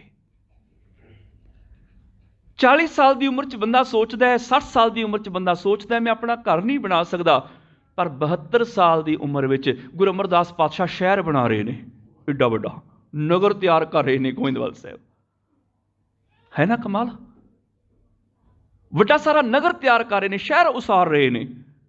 ਜਿਸ ਉਮਰ 'ਚ ਅਸੀਂ ਸੋਚਦੇ ਹਾਂ ਅਸੀਂ ਕੁਛ ਨਹੀਂ ਕਰ ਸਕਦੇ, 78 ਸਾਲ ਦੀ ਉਮਰ ਵਿੱਚ ਗੋਇੰਦਵਾਲ ਸਾਹਿਬ ਸ਼ਹਿਰ ਦੀ ਉਸਾਰੀ ਹੋ ਰਹੀ ਹੈ। ਜਿਨ੍ਹਾਂ ਕੋਲ ਘਰ ਨਹੀਂ ਸਨ ਉਹਨਾਂ ਨੂੰ ਘਰ ਬਣਾ ਕੇ ਦਿੱਤੇ ਜਾ ਰਹੇ ਨੇ। ਜਿਨ੍ਹਾਂ ਕੋਲ ਕੰਮਕਾਰ ਰੁਜ਼ਗਾਰ ਨਹੀਂ ਸੀ ਉਹਨਾਂ ਨੂੰ ਗੁਰੂ ਅਮਰਦਾਸ ਪਾਤਸ਼ਾਹ ਨੇ ਦੁਕਾਨਾਂ ਖੋਲ੍ਹ ਕੇ ਦਿੱਤੀਆਂ, ਉਹਨਾਂ 'ਚ ਸਮਾਨ ਪਾ ਕੇ ਉਹਨਾਂ ਨੂੰ ਦਿੱਤਾ, ਚਲਾਓ ਦੁਕਾਨਾਂ। ਜਿੱਥੇ ਪਾਣੀਆਂ ਦੀ ਲੋੜ ਸੀ, ਜਿੱਥੇ ਰਸਤਿਆਂ ਦੀ ਲੋੜ ਸੀ, ਰਸਤੇ ਪੱਕੇ ਕਰਾਏ, ਬਾਗ ਲਵਾਏ, ਕਿੰਨਾ ਕੁਛ ਕਰਾਇਆ। ਇਹ ਪੈਸਾ ਕਿੱਥੋਂ ਆਇਆ ਸੀ ਭਲਾ? ਸ਼ਹਿਰ ਵਸਾਣਾ ਸੌਖਾ ਥੋੜ੍ਹੇ, ਪੈਸੇ ਕਿੱਥੋਂ ਆਏ ਸੀ? ਉਹ ਪੈਸੇ ਆਏ ਸੀ ਗੁਰੂ ਨਾਨਕ ਦੀ ਗੋਲਕ ਦੇ ਚੜਾਵੇ 'ਚੋਂ। ਚੜਾਵਾ ਉਦੋਂ ਵੀ ਚੜ੍ਹਦਾ ਸੀ, ਚੜਾਵਾ ਅੱਜ ਵੀ ਚੜ੍ਹਦਾ ਹੈ। ਫਰਕ ਤੁਸੀਂ ਦੇਖ ਲਓ, ਉਦੋਂ ਕੀ ਹੁੰਦਾ ਸੀ ਤੇ ਅੱਜ ਕੀ ਹੁੰਦਾ ਹੈ। ਉਦੋਂ ਚੜਾਵਾ ਚੜ੍ਹਦਾ ਸੀ, ਗੁਰੂ ਸਾਹਿਬ ਸ਼ਹਿਰ ਵਸਾਉਂਦੇ ਸਨ, ਬੇਘਰਿਆਂ ਨੂੰ ਘਰ ਬਣਾ ਕੇ ਦਿੰਦੇ ਸਨ, ਬੇਰੁਜ਼ਗਾਰਾਂ ਨੂੰ ਦੁਕਾਨਾਂ ਖੋਲ੍ਹ ਕੇ ਦਿੰਦੇ ਸਨ, ਉਹਨਾਂ ਨੂੰ ਕੰਮ ਦਿੰਦੇ ਸਨ, ਉਹਨਾਂ ਦਾ ਸਮਾਨ ਪਾ ਕੇ ਦਿੰਦੇ ਸਨ, ਬਾਗ ਲਵਾਉਂਦੇ ਸਨ। ਜਿੱਥੇ ਪਾਣੀ ਦੀ ਕਿੱਲਤ ਸੀ ਖੂਹ ਖੁਦਵਾਉਂਦੇ ਸਨ, ਜਿੱਥੇ ਸੜਕਾਂ ਨਹੀਂ ਸੜਕਾਂ ਪੱਕੀਆਂ ਕਰਾਉਂਦੇ ਸਨ, ਜਿੱਥੇ ਲੋੜ ਪੈਂਦੀ ਸੀ ਮਦਰਸੇ ਖੁਲਵਾਉਂਦੇ ਸਨ, ਦਵਾਖਾਨੇ ਖੁਲਵਾਉਂਦੇ ਸਨ। ਉਸ ਚੜਾਵੇ ਨਾਲ ਆਹ ਕੁਝ ਹੁੰਦਾ ਸੀ। ਤੇ ਅੱਜ ਦੇ ਚੜਾਵੇ ਦੇ ਨਾਲ ਸੰਗਮਰਮਰ ਪੱਥਰ ਲੱਗਦਾ ਹੈ। ਚੜਾਵਾ ਤਾਂ ਅੱਜ ਵੀ ਚੜ੍ਹਦਾ ਹੈ, ਪਰ ਪੱਥਰ ਥੱਪਿਆ ਜਾਂਦਾ ਹੈ। ਗੁਰੂ ਨਾਨਕ ਦੀ ਸਿੱਖਾਂ ਦੀ ਕੀਮਤੀ ਹੱਕ ਦੀ ਕਮਾਈ, ਖੂਨ ਪਸੀਨੇ ਦੀ ਕਮਾਈ ਦਾ ਇੱਕ ਇੱਕ ਪੈਸਾ ਜਦੋਂ ਗੋਲਕ 'ਚ ਆਉਂਦਾ ਹੈ, ਉਸ ਗੋਲਕ ਦੇ ਪੈਸੇ ਦੇ ਨਾਲ ਪੱਥਰ ਮੜ ਦਿੱਤਾ ਜਾਂਦਾ ਹੈ। ਉਹ ਪੈਸਾ ਪੱਥਰ ਹੋ ਜਾਂਦਾ ਹੈ, ਸਦੀਆਂ ਤੱਕ ਪੱਥਰ ਬਣ ਕੇ ਥੱਪਿਆ ਰਹਿੰਦਾ ਹੈ। ਤੇ ਇਹ ਪੱਥਰ ਤੁਹਾਨੂੰ ਕੁਛ ਨਹੀਂ ਦਿੰਦਾ। ਗੁਰੂ ਜੀ ਕਹਿੰਦੇ ਨੇ, ਨਾ ਪੱਥਰ ਬੋਲੇ ਨਾ ਕੁਛ ਦੇ। ਉਹ ਨਾ ਬੋਲਦਾ ਨਾ ਕੁਛ ਦਿੰਦਾ। ਮਾਇਆ ਬਹੁਤ ਵੱਡੀ ਪਾਵਰ ਹੈ, ਸ਼ਕਤੀ ਹੈ। ਇਹਨੂੰ ਕਨਵਰਟ ਪੱਥਰ 'ਚ ਨਹੀਂ ਸੀ ਕਰਨਾ, ਇਹਨੂੰ ਕਨਵਰਟ ਕਰਨਾ ਸੀ ਗਿਆਨ ਵਿੱਚ। ਇਸ ਮਾਇਆ ਨੂੰ ਕਨਵਰਟ ਕਰਨ ਦੇ ਹੋਰ ਤਰੀਕੇ ਸਨ। ਪੱਥਰ ਤੇ ਥੱਪ ਦਿੱਤਾ, ਗੁਰਦੁਆਰੇ ਖਾਲੀ ਰਹਿ ਗਏ। ਪਰ ਜਿਸ ਮਾਇਆ ਨੂੰ ਕਨਵਰਟ ਕੀਤਾ ਹੁੰਦਾ ਗਿਆਨ ਵਿੱਚ, ਇਸ ਮਾਇਆ ਦੇ ਨਾਲ ਘਰ ਘਰ ਦੇ ਵਿੱਚ ਪੰਜਾਬੀ ਦੇ ਕਾਇਦੇ, ਗੁਰਬਾਣੀ ਦੀਆਂ ਪੋਥੀਆਂ ਪਹੁੰਚਾਈਆਂ ਹੁੰਦੀਆਂ। ਲੰਗਰ ਤੇ ਬੜਾ ਲੱਗਦਾ ਹੈ, ਲੱਡੂਆਂ ਜਲੇਬੀਆਂ ਦਾ, ਪਕੌੜਿਆਂ ਦਾ। ਕਦੀ ਕਿਸੇ ਨੇ ਗੁਟਕਿਆਂ ਦਾ ਲੰਗਰ ਲਾਇਆ ਵੀ ਅੱਜ ਸੰਗਤ ਨੂੰ ਅਸੀਂ ਸਾਰਿਆਂ ਨੂੰ ਨਿਤਨੇਮ ਦੇ ਅਰਥਾਂ ਵਾਲੇ ਗੁਟਕੇ ਦੇਵਾਂਗੇ, ਅਰਥਾਂ ਸਮੇਤ ਨਿਤਨੇਮ ਕਰੋ। ਅਰਥਾਂ ਵਾਲੇ ਸੁਖਮਨੀ ਸਾਹਿਬ ਦੇ ਗੁਟਕੇ ਦੇਵਾਂਗੇ, ਸੁਖਮਨੀ ਸਾਹਿਬ ਅਰਥਾਂ ਸਮੇਤ ਪੜ੍ਹੋ। ਆਹ ਲੰਗਰ ਕਿੰਨਿਆਂ ਨੇ ਲਾਇਆ ਗੁਰਦੁਆਰਿਆਂ 'ਚ, ਜਿਹਦੀ ਅੱਜ ਲੋੜ ਹੈ। ਬੱਚਿਆਂ ਨੂੰ ਪੰਜਾਬੀ ਦੇ ਕਾਇਦੇ ਕਿੰਨੇ ਕੁ ਵੰਡੇ ਨੇ, ਕਿੰਨੀਆਂ ਕੁ ਕੀਰਤਨ ਦੀਆਂ, ਕਥਾ ਦੀਆਂ ਕਲਾਸਾਂ ਲੱਗੀਆਂ, ਕਿੰਨੀਆਂ ਕੁ ਦਸਤਾਰ ਦੀਆਂ ਕਲਾਸਾਂ ਲੱਗੀਆਂ। ਅਸੀਂ ਭਾਲਦੇ ਹਾਂ ਫ੍ਰੀ ਦੇ ਬੰਦੇ, ਵੀ ਫ੍ਰੀ ਦੇ ਆ ਕੇ ਗੁਰਬਾਣੀ ਦੀਆਂ ਕਲਾਸਾਂ ਲਾਉਣ, ਸਾਰਾ ਕੁਝ ਕਰਨ। ਉਹਨਾਂ ਨੂੰ ਤਨਖਾਹਾਂ ਦਿਓ, ਉਹਨਾਂ ਨੂੰ ਵੀ ਰੁਜ਼ਗਾਰ ਮਿਲੇਗਾ ਗੁਰੂ ਨਾਨਕ ਦੀ ਗੋਲਕ ਵਿੱਚੋਂ। ਇਹ ਪਾਤਸ਼ਾਹ ਦਾ ਘਰ ਹੈ, ਕਿਸੇ ਭਿਖਾਰੀ ਦਾ ਥੋੜ੍ਹੇ ਹੈ। ਇਹ ਪਾਤਸ਼ਾਹ ਦਾ ਘਰ ਹੈ, ਪਾਤਸ਼ਾਹ ਦੇ ਘਰੋਂ ਰੁਜ਼ਗਾਰ ਵੀ ਮਿਲੇਗਾ। ਰੱਖੋ ਤਨਖਾਹ ਤੇ, ਤੁਸੀਂ ਅਧਿਆਪਕ ਰੱਖੋ, ਅੱਛੇ ਟੀਚਰ ਰੱਖੋ। ਉਹ ਬੱਚਿਆਂ ਨੂੰ ਪੰਜਾਬੀ ਪੜ੍ਹਾਉਣ, ਉਹ ਬੱਚਿਆਂ ਨੂੰ ਕੀਰਤਨ ਸਿਖਾਉਣ, ਉਹ ਬੱਚਿਆਂ ਨੂੰ ਗੁਰਬਾਣੀ ਸਿਖਾਉਣ, ਦਸਤਾਰ ਬੰਨ੍ਹਣੀ ਸਿਖਾਉਣ, ਸ਼ਸਤਰ ਵਿੱਦਿਆ ਸਿਖਾਉਣ। ਉਹਦੇ ਤੋਂ ਇਲਾਵਾ ਤੁਹਾਡੇ ਇਲਾਕੇ ਵਿੱਚ ਜਿਹੜਾ ਬੱਚਾ ਪੜ੍ਹਾਈ ਦੀ ਫੀਸ ਨਹੀਂ ਦੇ ਸਕਦਾ, ਇੱਥੇ ਨਹੀਂ ਇੰਡੀਆ ਵਿੱਚ ਵੀ ਤੁਹਾਡੇ ਪਰਿਵਾਰ ਹੋਣਗੇ, ਉੱਥੋਂ ਸ਼ੁਰੂਆਤ ਕਰੋ, ਉਹਨਾਂ ਨੂੰ ਪੈਸੇ ਭੇਜੋ। ਜਿਹੜੇ ਬਜ਼ੁਰਗ ਇਲਾਜ ਨਹੀਂ ਕਰਵਾ ਸਕਦੇ ਉਹਨਾਂ ਦਾ ਇਲਾਜ ਕਰਵਾਓ। ਜਿਹੜੇ ਬੇਰੁਜ਼ਗਾਰ ਨੇ ਰੁਜ਼ਗਾਰ ਖੋਲ੍ਹ ਕੇ ਦਿਓ। ਗੁਰੂ ਨਾਨਕ ਦੀ ਗੋਲਕ ਵਿੱਚੋਂ ਉਸ ਸਮੇਂ ਆਹ ਕੁਝ ਹੁੰਦਾ ਸੀ, ਅੱਜ ਕਿਉਂ ਨਹੀਂ ਹੋ ਰਿਹਾ? ਇਹ ਅੱਜ ਵੀ ਤੇ ਹੋਣਾ ਚਾਹੀਦਾ ਨਾ। ਅੱਜ ਦੂਜਿਆਂ ਦੀ ਅਸੀਂ ਸੰਭਾਲ ਕੀ ਕਰਨੀ? ਅਸੀਂ ਤੇ ਭਾਈ ਵੀ ਉਹ ਲੱਭਦੇ ਹਾਂ ਜਿਹੜਾ ਬਿਲਕੁਲ ਸਸਤੇ ਤੋਂ ਸਸਤਾ ਹੋਵੇ।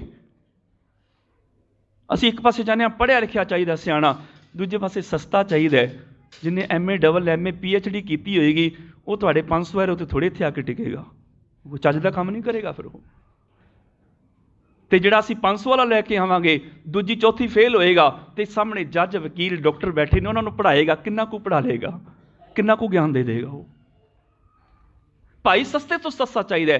ਸਾਡੇ ਆਪਣੇ ਘਰ 5,000 ਤੋਂ ਲੈ ਕੇ 10,000 ਐਰੋ ਤੱਕ ਸਾਡੀ ਕਮਾਈ ਹੋਵੇ, ਸਾਡਾ ਤਾਂ ਘਰ ਦਾ ਗੁਜ਼ਾਰਾ ਚੱਲਦਾ ਹੈ। ਭਾਈ ਉਹ ਤੇ 1000 ਐਰੋ ਬਹੁਤ ਨੇ, ਉਹਦੇ ਚੋਂ ਟੈਕਸ ਵੀ ਦੇ ਦੇਗਾ, ਘਰ ਦਾ ਰੈਂਟ ਵੀ ਦੇ ਦੇਗਾ, ਬੱਚਿਆਂ ਦੀ ਪੜ੍ਹਾਈ ਵੀ ਕਰਾ ਲਏਗਾ ਤੇ ਲੋੜਾਂ ਵੀ ਪੂਰੀਆਂ ਕਰ ਲਏਗਾ। ਕਿੱਥੇ ਗਿਆ ਗੁਰੂ ਨਾਨਕ ਦਾ ਸਿਸਟਮ? ਕਿੱਥੇ ਗਿਆ? ਗੁਰੂ ਅਮਰਦਾਸ ਪਾਤਸ਼ਾਹ ਦੇ ਸਮੇਂ ਵੀ ਚੜਾਵਾ ਚੜਿਆ, ਉਹਨਾਂ ਨੇ ਸ਼ਹਿਰ ਵਸਾ ਦਿੱਤਾ, ਬੇਘਰਿਆਂ ਨੂੰ ਘਰ ਬਣਾ ਕੇ ਦੇ ਦਿੱਤੇ, ਜਿਨ੍ਹਾਂ ਕੋਲ ਕੰਮ ਨਹੀਂ ਸੀ ਦੁਕਾਨਾਂ ਖੋਲ੍ਹ ਕੇ ਦਿੱਤੀਆਂ, ਸਮਾਨ ਪਾ ਕੇ ਦਿੱਤਾ, ਕਿੰਨੇ ਬਾਗ ਲਵਾਏ, ਖੂਹ ਲਵਾਏ, ਕਿੰਨਾ ਕੁਛ ਕੀਤਾ ਗੁਰੂ ਨਾਨਕ ਦੇ ਘਰ ਨੇ, ਕਿੰਨਾ ਕੁਛ ਕੀਤਾ। ਅੱਜ ਜਿਵੇਂ ਜਿਵੇਂ ਅਸੀਂ ਦੇਖਦੇ ਜਾ ਰਹੇ ਹਾਂ, ਲੋੜ ਹੈ ਇਸ ਪਾਸੇ ਧਿਆਨ ਦੇਣ ਦੀ ਕਿ ਗੁਰੂ ਨਾਨਕ ਦੇ ਸਿੱਖਾਂ ਦੀ ਗੋਲਕ, ਇੱਕ ਇੱਕ ਪੈਸਾ ਖੂਨ ਪਸੀਨੇ ਦੀ ਕਮਾਈ, ਇਹਨੂੰ ਸਹੀ ਥਾਂ ਤੇ ਲਗਾਇਆ ਜਾਏ। ਬਹੁਤੇ ਗੁਰਦੁਆਰਿਆਂ ਵਿੱਚ ਤੇ ਆਏ ਐਤਵਾਰ ਝਗੜੇ ਕਲੇਸ਼ ਹੁੰਦੇ ਨੇ ਤੇ ਉਹੀ ਪੈਸਾ ਕੋਰਟਾਂ 'ਚ ਜਾ ਕੇ ਖਰਚ ਹੁੰਦਾ ਹੈ, ਵਕੀਲਾਂ ਦੀਆਂ ਜੇਬਾਂ 'ਚ ਚਲਾ ਜਾਂਦਾ ਹੈ, ਪੁਲਿਸ ਦੀਆਂ ਜੇਬਾਂ 'ਚ ਚਲਾ ਜਾਂਦਾ ਹੈ। ਪੱਲੇ ਕੀ ਬਚਿਆ? ਕੁਛ ਵੀ ਨਹੀਂ। ਜੇ ਦੋ ਧਿਰਾਂ ਦੀ ਲੜਾਈ, ਆਪੋ ਆਪਣੇ ਪੈਸੇ ਆਪ ਖਰਚਣ ਕੋਰਟਾਂ ਦੇ ਕੇਸਾਂ ਦੇ ਉੱਪਰ, ਗੋਲਕ ਦੇ ਕਿਉਂ ਖਰਚਦੇ ਨੇ ਉਹ? ਜੇ ਮੰਨ ਲਓ ਦੋ ਕਮੇਟੀਆਂ ਆਪਸ 'ਚ ਲੜ ਰਹੀਆਂ ਨੇ, ਆਪਣੇ ਪੈਸੇ ਘਰੋਂ ਖਰਚਣ, ਗੁਰੂ ਨਾਨਕ ਦੀ ਗੋਲਕ ਦਾ ਇੱਕ ਪੈਨੀ ਵੀ ਵਰਤਣ ਦਾ ਉਹਨਾਂ ਨੂੰ ਕੋਈ ਹੱਕ ਨਹੀਂ ਹੈ ਆਪਣੀ ਲੜਾਈ 'ਚ। ਕੁਛ ਹੋ ਰਿਹਾ ਹੈ, ਕੀਮਤੀ ਕਮਾਈ ਵਿਅਰਥ ਹੋ ਰਹੀ ਹੈ। ਇਸ ਮਾਇਆ ਨੂੰ ਕਨਵਰਟ ਕਰਨਾ ਸੀ ਗਿਆਨ ਦੇ ਵਿੱਚ, ਵਿਕਾਸ ਦੇ ਵਿੱਚ। ਪੱਥਰ 'ਚ ਨਹੀਂ ਸੀ ਕਨਵਰਟ ਕਰਨਾ, ਸੋਨੇ ਦੀਆਂ ਪਾਲਕੀਆਂ 'ਚ ਨਹੀਂ ਸੀ ਕਨਵਰਟ ਕਰਨਾ, ਇਹਨੂੰ ਕਨਵਰਟ ਕਰਨਾ ਸੀ ਸਿੱਖ ਕੌਮ ਨੂੰ ਵਧਾਉਣ ਦੇ ਵਿੱਚ, ਤਾਂ ਕਿ ਸਿੱਖ ਕੌਮ ਹੋਰ ਵਧੇ। ਹਾਂ, ਸਿੱਖ ਵੱਧ ਜਾਣਗੇ, ਉਹ ਆਪਣੇ ਆਪ ਹੀ ਵੱਡੀਆਂ ਉਸਾਰੀਆਂ ਕਰ ਲੈਣਗੇ, ਲਾ ਲੈਣਗੇ ਪੱਥਰ, ਬਣਾ ਲੈਣਗੇ ਸੋਨੇ ਦੀਆਂ ਪਾਲਕੀਆਂ। ਪਹਿਲਾਂ ਸਿੱਖ ਤੇ ਬਣਾ ਲਓ। ਗੁਰੂ ਅਮਰਦਾਸ ਪਾਤਸ਼ਾਹ ਨੇ ਇਹ ਕੰਮ ਕੀਤਾ। ਇੱਕ ਹੋਰ ਕਾਰਜ ਕੀਤਾ ਬੜਾ ਵਧੀਆ। ਅਕਬਰ ਬਾਦਸ਼ਾਹ ਆਇਆ। ਅਸੀਂ ਤੇ ਇੰਨੀ ਕੁ ਗੱਲ ਕਹਿ ਕੇ ਸਮਾਪਤੀ ਕਰ ਦਿੰਦੇ ਹਾਂ। ਅਕਬਰ ਨੇ ਜੀ ਪੰਗਤ 'ਚ ਬਹਿ ਕੇ ਲੰਗਰ ਛਕਿਆ ਤੇ ਆਸ਼ਸ਼ ਕਰਦਾ ਚਲਾ ਗਿਆ, ਮੈਂ ਜਗੀਰ ਲਾਣੀ ਤੁਹਾਡੇ ਲੰਗਰ ਦੇ ਨਾਂ ਤੇ। ਗੁਰੂ ਅਮਰਦਾਸ ਪਾਤਸ਼ਾਹ ਨੇ ਟੋਕ ਦਿੱਤਾ ਸੀ, ਨਹੀਂ ਅਕਬਰ, ਇਹ ਗੁਰੂ ਨਾਨਕ ਦੀ ਕਿਰਤੀ ਸਿੱਖਾਂ ਦੀ ਕਮਾਈ ਨਾਲ ਲੰਗਰ ਚੱਲਦਾ ਹੈ, ਬਾਦਸ਼ਾਹਾਂ ਦੇ ਪੈਸਿਆਂ ਨਾਲ ਨਹੀਂ। ਜਿਹੜੇ ਤੂੰ ਕੰਮ ਕਰਨੇ ਨੇ ਉਹ ਕਰ। ਉੱਥੇ ਗੁਰੂ ਅਮਰਦਾਸ ਪਾਤਸ਼ਾਹ ਨੇ ਕੰਮ ਲਏ ਸਨ ਉਹਦੇ ਤੋਂ। ਤੂੰ ਬਾਦਸ਼ਾਹ ਹੈ, ਤੂੰ ਆਪਣੇ ਫਰਜ਼ ਪੂਰੇ ਕਰ। ਰਾਜੇ ਚੁਲੀ ਨਿਆਮ ਕੀ, ਇਨਸਾਫ ਕਰ। ਕਹਿਣ ਲੱਗਾ ਜੀ ਕੀ ਇਨਸਾਫ ਕਰਾਂ? ਗੁਰੂ ਅਮਰਦਾਸ ਪਾਤਸ਼ਾਹ ਕਹਿਣ ਲੱਗੇ, ਜਿਹੜੇ ਪੰਜਾਬ ਦੇ ਕਿਸਾਨ ਨੇ ਨਾ, ਇਹਨਾਂ ਦਾ ਮਾਲੀਆ ਮਾਫ ਕਰ, ਇਹਨਾਂ ਦਾ ਟੈਕਸ ਮਾਫ ਕਰ। ਆਏ ਦਿਨ ਕਾਲ ਪੈਂਦਾ, ਕਰਜ਼ਾਈ ਹੋਈ ਜਾਂਦੇ ਨੇ। ਜਦੋਂ ਇੱਕ ਰਾਜਨੀਤਿਕ ਆਗੂ ਤੇ ਇੱਕ ਧਾਰਮਿਕ ਆਗੂ ਮਿਲਦੇ ਨੇ ਨਾ, ਉਹਨਾਂ ਦੀ ਮਿਲਣੀ ਆਮ ਨਹੀਂ ਹੁੰਦੀ, ਉਹਦੇ ਪਿੱਛੇ ਬੜੇ ਮੰਤਵ ਛੁਪੇ ਹੁੰਦੇ ਨੇ। ਜਦੋਂ ਸਮੇਂ ਦਾ ਬਾਦਸ਼ਾਹ, ਤਿੰਨਾਂ ਲੋਕਾਂ ਦੇ ਪਾਤਸ਼ਾਹ ਗੁਰੂ ਅਮਰਦਾਸ ਪਾਤਸ਼ਾਹ ਦੇ ਦਰਸ਼ਨਾਂ ਵਾਸਤੇ ਆਇਆ, ਉਹ ਇਕੱਲਾ ਲੰਗਰ ਨਹੀਂ ਸੀ ਛਕਣ ਆਇਆ, ਉੱਥੇ ਬੜੇ ਫੈਸਲੇ ਹੋਏ ਸਨ। ਗੁਰੂ ਅਮਰਦਾਸ ਪਾਤਸ਼ਾਹ ਨੇ ਉਹਦੇ ਹੱਕ ਨੂੰ, ਉਹਦੇ ਫਰਜ਼ ਉਹਨੂੰ ਯਾਦ ਕਰਾਏ। ਬਾਦਸ਼ਾਹ ਆਪਣੇ ਫਰਜ਼ ਪੂਰੇ ਕਰ, ਰਾਜੇ ਚੁਲੀ ਨਿਆਮ ਕੀ ਗੁਰਬਾਣੀ ਕਹਿੰਦੀ ਹੈ, ਇਨਸਾਫ ਕਰ। ਆ ਜਿਹੜੇ ਗਰੀਬ ਕਿਸਾਨ ਨੇ ਇਹਨਾਂ ਦਾ ਟੈਕਸ ਮੁਆਫ ਕਰ। ਟੈਕਸ ਮੁਆਫ ਕਰਾਇਆ ਸੀ। ਹੋਰ ਕੀ ਕਰਾਇਆ? ਇਨਸਾਫ ਕਰ। ਜਿਹਦਾ ਪਤੀ ਮਰ ਜਾਂਦਾ ਹੈ, ਉਸ ਬੱਚੀ ਨੂੰ, ਉਸ ਨੂੰਹ ਨੂੰ ਜਿੰਦਾ ਅੱਗ 'ਚ ਪਾ ਕੇ ਸਾੜ ਦਿੱਤਾ ਜਾਂਦਾ ਹੈ। ਸਤੀ ਪ੍ਰਥਾ ਖਤਮ ਕਰ। ਅਕਬਰ ਨੂੰ ਕਹਿ ਕੇ ਸਤੀ ਪ੍ਰਥਾ ਖਤਮ ਕਰਾਈ। ਛੋਟੀਆਂ ਛੋਟੀਆਂ ਧੀਆਂ ਨੂੰ ਜਰਵਾਣੇ ਚੁੱਕ ਕੇ ਲੈ ਜਾਂਦੇ ਸਨ, ਮਾਪੇ ਵਿਆਹ ਕਰ ਦਿੰਦੇ ਸਨ। ਪਰ ਜਰਵਾਣਿਆਂ ਦਾ ਰਾਜ ਕਿਹਾ, ਅਕਬਰ ਹੁਣ ਤੇਰਾ ਰਾਜ ਹੈ, ਹੁਣ ਆ ਐਲਾਨ ਕਰ ਕਿ ਛੋਟੀਆਂ ਬੱਚੀਆਂ ਦੇ ਵਿਆਹ ਨਹੀਂ ਹੋਣਗੇ, ਬਾਲ ਵਿਆਹ ਬੰਦ ਕਰਾ। ਬਾਲ ਵਿਆਹ ਬੰਦ ਕਰਾਏ ਗੁਰੂ ਅਮਰਦਾਸ ਜੀ ਨੇ। ਇਹ ਗੱਲਾਂ ਨਹੀਂ ਸਾਨੂੰ ਦੱਸੀਆਂ ਕਿਸੇ ਨੇ। ਜਿਨ੍ਹਾਂ ਦੇ ਪਤੀ ਚਲੇ ਗਏ, ਉਹਨਾਂ ਨੂੰ ਅੱਗ 'ਚ ਸਾੜਨ ਦੀ ਬਜਾਏ, ਸਤੀ ਕਰਨ ਦੀ ਬਜਾਏ, ਉਹਨਾਂ ਦੇ ਪੁਨਰ ਵਿਆਹ ਹੋਣ। ਵਿਧਵਾ ਪੁਨਰ ਵਿਆਹ ਗੁਰੂ ਅਮਰਦਾਸ ਪਾਤਸ਼ਾਹ ਨੇ ਪੰਜਾਬ ਦੀ ਧਰਤੀ ਤੇ ਸ਼ੁਰੂ ਕਰਾਏ, ਅਕਬਰ ਨੂੰ ਕਹਿ ਕੇ। ਘੁੰਡ ਪ੍ਰਥਾ ਖਤਮ ਕਰਾਈ। ਕਿੰਨਾ ਕੁਛ ਕਰਾਇਆ ਤਾਂ ਕਿ ਔਰਤ ਨੂੰ ਥੋੜੀ ਆਜ਼ਾਦੀ ਮਿਲੇ, ਦੁਨੀਆ ਸਾਹਮਣੇ ਆਵੇ, ਉਹ ਵੀ ਵਿਕਾਸ ਕਰੇ। ਉਹ ਵੀ ਸਾਡੇ ਵਰਗੀ ਆਤਮਾ ਰੱਖਦੀ ਹੈ, ਉਹਦਾ ਵੀ ਬਰਾਬਰ ਦਾ ਹੱਕ ਹੈ ਵਿਕਾਸ ਕਰਨ ਦਾ। ਕਿੰਨਾ ਕੁਛ ਕਰਾਇਆ ਗੁਰੂ ਅਮਰਦਾਸ ਪਾਤਸ਼ਾਹ ਨੇ। ਅਕਬਰ ਬਾਦਸ਼ਾਹ ਨੂੰ ਕਹਿ ਕੇ ਬਹੁਤ ਕੁਛ ਕਰਾਇਆ। ਇਸੇ ਮਿਲਣੀ ਨਾਲ ਸਤਿਗੁਰੂ ਪਾਤਸ਼ਾਹ ਨੇ ਬੋਲੀ ਖੁਦਵਾਈ, ਤਾਂ ਕਿ ਜਾਤ ਪਾਤ ਦੇ ਅਭਿਮਾਨੀ, ਉਹਨਾਂ ਨੂੰ ਗੁਰੂ ਨਾਨਕ ਦੇ ਘਰ ਕੋਈ ਥਾਂ ਨਹੀਂ। ਜਿਹੜਾ ਇੱਥੇ ਆਵੇ, ਇਸ਼ਨਾਨ ਕਰਕੇ ਆਵੇ। ਇੱਥੇ ਖੱਤਰੀ, ਬ੍ਰਾਹਮਣ, ਸ਼ੂਦ, ਵੈਸ਼ ਸਭ ਬਰਾਬਰ ਨੇ। ਜਾਤ ਪਾਤ ਦੇ ਕੜ ਨੂੰ ਤੋੜਿਆ ਸੀ ਜਦੋਂ ਬੋਲੀ ਦੀ ਉਸਾਰੀ ਹੋਈ ਸੀ। ਗੁਰੂ ਅਮਰਦਾਸ ਪਾਤਸ਼ਾਹ ਦੀ ਸਾਰੀ ਜ਼ਿੰਦਗੀ ਇਸ ਤਰ੍ਹਾਂ ਗੁਜ਼ਰੀ। ਐਕਟਿਵ ਨੇ ਸਾਰੀ ਜ਼ਿੰਦਗੀ 'ਚ। ਇਸੇ ਕਰਕੇ ਗੁਰੂ ਅਮਰਦਾਸ ਪਾਤਸ਼ਾਹ ਨੇ ਆਪਣੀ ਬਾਣੀ 'ਚ ਖੁਦ ਦਰਜ ਕਰ ਦਿੱਤਾ, ਗੁਰਮੁਖ ਬੁੱਢੇ ਕਦੇ ਨਾਹੀਂ, ਜਿਨ੍ਹਾਂ ਅੰਤਰ ਸੁਰਤ ਗਿਆਨ, ਸਦਾ ਸਦਾ ਹਰ ਗੁਣ ਰਵੇਂ, ਅੰਤਰ ਸਹਿਜ ਧਿਆਨ, ਉਹ ਸਦਾ ਆਨੰਦ ਵਿਵੇਕ ਰਹੇ, ਦੁੱਖ ਸੁੱਖ ਏਕ ਸਮਾਨ। ਉਹਨਾਂ ਦੀ ਜ਼ਿੰਦਗੀ ਅਨੰਦਤ ਹੈ, ਉਹਨਾਂ ਦੀ ਜ਼ਿੰਦਗੀ ਵਿੱਚ ਸੱਚ ਹੈ, ਉਹ ਕਦੀ ਬੁੱਢੇ ਨਹੀਂ ਹੁੰਦੇ। ਗੁਰਮੁਖ ਬੁੱਢੇ ਕਦੇ ਨਹੀਂ। ਬੁੱਢਾ ਕੌਣ ਹੁੰਦਾ ਹੈ? ਮੈਂ ਤੇ 20-20 ਸਾਲ ਦੇ ਨੌਜਵਾਨਾਂ ਨੂੰ ਬੁੱਢੇ ਹੁੰਦਿਆਂ ਦੇਖਿਆ। 22-22, 25-25 ਸਾਲਾਂ ਦੇ ਛਾਲਾਂ ਮਾਰਦੇ ਜਿਹੜੇ ਬੱਚੇ ਨੇ, ਉਹ ਬੁੱਢੇ ਦੇਖੇ ਨੇ। ਬੁੱਢਾ ਕੌਣ ਹੈ? ਬੁਢਾਪੇ ਦੀਆਂ ਨਿਸ਼ਾਨੀਆਂ ਕੀ ਨੇ? ਬੁਢਾਪੇ ਦੀ ਨਿਸ਼ਾਨੀ ਹੁੰਦੀ, ਅੱਖਾਂ ਹੁੰਦੀਆਂ ਪਰ ਧੁੰਦਲਾ ਨਜ਼ਰ ਆਉਂਦਾ, ਸਾਫ਼ ਨਹੀਂ ਦਿਸਦਾ। ਜਿਹੜਾ ਬੁੱਢਾ ਹੁੰਦਾ ਹੈ ਉਹਦੇ ਕੰਨ ਚੰਗੀ ਤਰ੍ਹਾਂ ਸੁਣਦੇ ਨਹੀਂ ਹਨ। ਬੁੱਢਾ ਜਿਹੜਾ ਚੰਗੀ ਤਰ੍ਹਾਂ ਬੋਲ ਨਹੀਂ ਸਕਦਾ, ਉਹਦੇ ਹੱਥ ਕੰਬਦੇ ਨੇ, ਕੋਈ ਕੰਮ ਨਹੀਂ ਕਰ ਸਕਦਾ, ਉਹਦੇ ਪੈਰ ਲੱਤਾਂ ਕੰਬਦੀਆਂ ਨੇ, ਸਿਰ ਕੰਪਿਓ, ਪੱਗ ਡਗਮਗੇ, ਨੈਣ ਜੋਤ ਤੇ ਹੀਨ, ਕਹੋ ਨਾਨਕ ਇਹ ਬਿਦ ਭਈ ਤਉ ਨਾ ਹਰ ਰਸ ਲੀਨ। ਇਹ ਬੁਢਾਪੇ ਦੀ ਨਿਸ਼ਾਨੀ ਹੈ ਨਾ। ਤੇ ਧਰਮ ਦੀ ਦੁਨੀਆ 'ਚ ਬੁਢਾਪੇ ਦੀ ਨਿਸ਼ਾਨੀ ਕੀ ਹੈ? ਅੱਖਾਂ ਇਹਦੇ ਕੋਲ ਹਨ, 20 ਸਾਲ 22 ਸਾਲ 25 ਸਾਲ ਦੀ ਉਮਰ ਹੈ, ਪਰ ਕਿਸੇ ਵਿੱਚੋਂ ਧੀ ਭੈਣ ਮਾਂ ਨਹੀਂ ਦੇਖ ਰਿਹਾ, ਦਿਸਦੀ ਨਹੀਂ ਇਹਨੂੰ, ਧੀ ਨਹੀਂ ਦਿਸਦੀ, ਭੈਣ ਨਹੀਂ ਦਿਸਦੀ, ਇਹਨੂੰ ਪਰਾਇਆ ਧਨ ਪਰਾਇਆ ਰੂਪ ਨਜ਼ਰ ਆਉਂਦਾ। ਅੱਖਾਂ ਬੁੱਢੀਆਂ ਹੋ ਗਈਆਂ ਧਰਮ ਦੀ ਦੁਨੀਆ 'ਚ, ਇਹਨੂੰ ਦੂਜੇ 'ਚ ਰੱਬ ਨਜ਼ਰ ਨਹੀਂ ਆ ਰਿਹਾ। ਹੁਣ ਕੰਨ ਬੁੱਢੇ ਹੋ ਗਏ ਕਿਉਂਕਿ ਕੰਨ ਸੁਣਦੇ ਨਹੀਂ ਹਨ। ਹੁਣ ਸੱਚ ਸੁਣਨ ਨੂੰ ਤਿਆਰ ਨਹੀਂ, ਆਪਣੀ ਧੌਂਸ ਜਮਾਉਂਦੇ ਨੇ, ਆਪਣੀ ਮਨਵਾਉਂਦੇ ਨੇ, ਸੱਚ ਨਹੀਂ ਸੁਣਨ ਨੂੰ ਤਿਆਰ। ਇਹ ਕੰਨ ਕਿਸੇ ਦੀ ਸਿਫਤ ਸੁਣਨ ਨੂੰ ਤਿਆਰ ਨਹੀਂ, ਆਪ ਨਿੰਦਿਆ ਕਰੀ ਜਾਣਗੇ, ਨਿੰਦਿਆ ਸੁਣ ਲੈਣਗੇ। ਕੰਨ ਬੁੱਢੇ ਹੋ ਗਏ ਉਸਤਤ ਵੱਲੋਂ, ਜ਼ਬਾਨ ਬੁੱਢੀ ਹੋ ਗਈ ਸੱਚ ਵੱਲੋਂ, ਜ਼ਬਾਨ ਬੁੱਢੀ ਹੋ ਗਈ ਸਿਫਤ ਵੱਲੋਂ। ਕਿਸੇ ਦੇ ਗੁਣ ਦੇਖ ਕੇ ਉਹਦੀ ਸਿਫਤ ਤੇ ਕੀ ਕਰਨੀ, ਨਿੰਦਾ ਨਿਕਲਦੀ ਹੈ, ਕਿਉਂਕਿ ਜ਼ਬਾਨ ਬੁੱਢੀ ਹੋ ਗਈ। ਹੱਥ ਬੁੱਢੇ ਹੋ ਗਏ, ਕਿਸੇ ਨੂੰ ਪਾਣੀ ਦਾ ਗਲਾਸ ਵੀ ਚੁੱਕ ਕੇ ਦੇਣ ਨੂੰ ਤਿਆਰ ਨਹੀਂ ਹਨ। ਇਹ ਬੁਢਾਪਾ ਨਹੀਂ ਤੇ ਹੋਰ ਕੀ ਹੈ। ਪੈਰ ਬੁੱਢੇ ਹੋ ਗਏ, ਧਰਮ ਵਾਲੇ ਪਾਸੇ ਤੁਰਨ ਨੂੰ ਤਿਆਰ ਨਹੀਂ ਹਨ। ਆਹ ਹੈ ਆਤਮਿਕ ਜੀਵਨ ਦਾ ਬੁਢਾਪਾ। ਗੁਰਮੁਖ ਕਦੇ ਬੁੱਢੇ ਨਹੀਂ ਹੁੰਦੇ, ਉਹ ਆਤਮਿਕ ਤੌਰ ਤੇ ਚੜ੍ਹਦੀ ਕਲਾ 'ਚ ਨੇ। ਉਹਨਾਂ ਦੀਆਂ ਅੱਖਾਂ ਬਿਲਕੁਲ ਸਾਫ਼-ਸਾਫ਼ ਸਾਰਿਆਂ ਵਿੱਚੋਂ ਰੱਬ ਦੇਖਦੀਆਂ ਨੇ, ਉਹਨਾਂ ਦੇ ਕੰਨ ਸੱਚ ਨੂੰ ਸੁਣਦੇ ਨੇ, ਉਹਨਾਂ ਦੀ ਜ਼ੁਬਾਨ ਸੱਚ ਬੋਲਦੀ ਹੈ, ਉਹਨਾਂ ਦੇ ਹੱਥ ਸਮਾਜ ਦੀ ਸੇਵਾ ਕਰਦੇ ਨੇ, ਉਹਨਾਂ ਦੇ ਪੈਰ ਚੰਗੇ ਪਾਸੇ ਜਾਂਦੇ ਨੇ। ਇਸ ਕਰਕੇ ਗੁਰਮੁਖ ਬੁੱਢੇ ਕਦੇ ਨਾਹੀਂ, ਜਿਨ੍ਹਾਂ ਅੰਤਰ ਸੁਰਤ ਗਿਆਨ, ਜਿਨ੍ਹਾਂ ਦੇ ਅੰਦਰ ਸੋਚ ਵਿੱਚ ਗੁਰੂ ਦਾ ਗਿਆਨ ਵਸ ਗਿਆ, ਉਹ ਆਤਮਿਕ ਤੌਰ ਤੇ ਬੁੱਢੇ ਨਹੀਂ ਹੁੰਦੇ। ਸਦਾ ਸਦਾ ਹਰ ਗੁਣ ਰਵੇਂ, ਰਵੇਂ ਮੈਨੇ ਚੇਤੇ ਕਰਦੇ ਨੇ, ਸਦਾ ਹੀ ਰੱਬੀ ਗੁਣਾਂ ਨੂੰ ਯਾਦ ਰੱਖਦੇ ਨੇ। ਮੈਂ ਸੱਚ ਬੋਲਣਾ, ਮੈਂ ਨਿਮਰਤਾ 'ਚ ਰਹਿਣਾ, ਮੈਂ ਇਮਾਨਦਾਰੀ 'ਚ ਰਹਿਣਾ, ਮੈਂ ਦਇਆ 'ਚ ਰਹਿਣਾ। ਸਦਾ ਸਦਾ ਹਰ ਗੁਣ ਰਵੇਂ, ਅੰਤਰ ਸਹਿਜ ਧਿਆਨ, ਉਹਨਾਂ ਦਾ ਧਿਆਨ ਸਹਿਜ ਅਡੋਲਤਾ 'ਚ ਟਿਕਿਆ ਹੋਇਆ ਹੈ। ਉਹਨਾਂ ਦੀ ਜ਼ਿੰਦਗੀ 'ਚ ਸਦਾ ਵਿਵੇਕ ਹੈ, ਉਹਨਾਂ ਦੀ ਜ਼ਿੰਦਗੀ 'ਚ ਵਿਕਾਰਾਂ ਦੇ ਦੁੱਖ ਸੁੱਖ ਨਹੀਂ ਹਨ। ਸਦਾ ਸਦਾ ਹਰ ਗੁਣ ਰਵੇਂ, ਅੰਤਰ ਸਹਿਜ ਧਿਆਨ, ਉਹ ਸਦਾ ਆਨੰਦ ਵਿਵੇਕ ਰਹੇ, ਦੁੱਖ ਸੁੱਖ ਏਕ ਸਮਾਨ।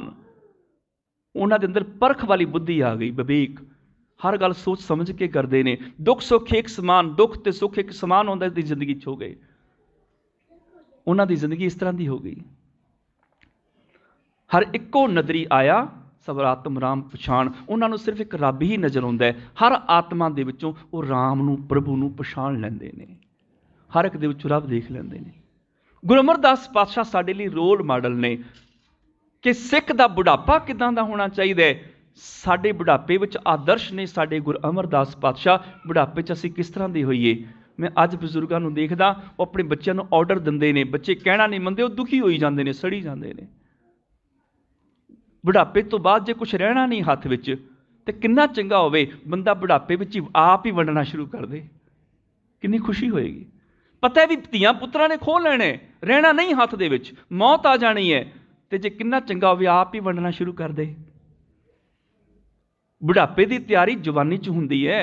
ਜਿੱਦਾਂ ਦਾ ਵਿਹਾਰ ਬੁਢਾਪੇ 'ਚ ਤੁਸੀਂ ਆਪਣੇ ਬੱਚਿਆਂ ਤੋਂ ਚਾਹੁੰਦੇ ਹੋ, ਜਵਾਨੀ 'ਚ ਉਦਾਂ ਦਾ ਵਿਹਾਰ ਤੁਹਾਨੂੰ ਆਪਣੇ ਬੱਚਿਆਂ ਨਾਲ ਕਰਨਾ ਪੈਣਾ। ਜਿਹੋ ਜਿਹਾ ਜਵਾਨੀ 'ਚ ਆਪਣੇ ਬੱਚਿਆਂ ਨਾਲ ਵਿਹਾਰ ਕਰੋਗੇ, ਬੁਢਾਪੇ 'ਚ ਤੁਹਾਡੇ ਬੱਚੇ ਤੁਹਾਨੂੰ ਉਦਾਂ ਦਾ ਹੀ ਵਿਹਾਰ ਵਾਪਸ ਕਰ ਦੇਣਗੇ। ਇਹ ਤੇ ਜਿਹੋ ਜਿਹਾ ਬੀਜ ਪਾ ਦੇਵੋਗੇ, ਉਹ ਫਲ ਤੁਹਾਨੂੰ ਮਿਲ ਜਾਏਗਾ।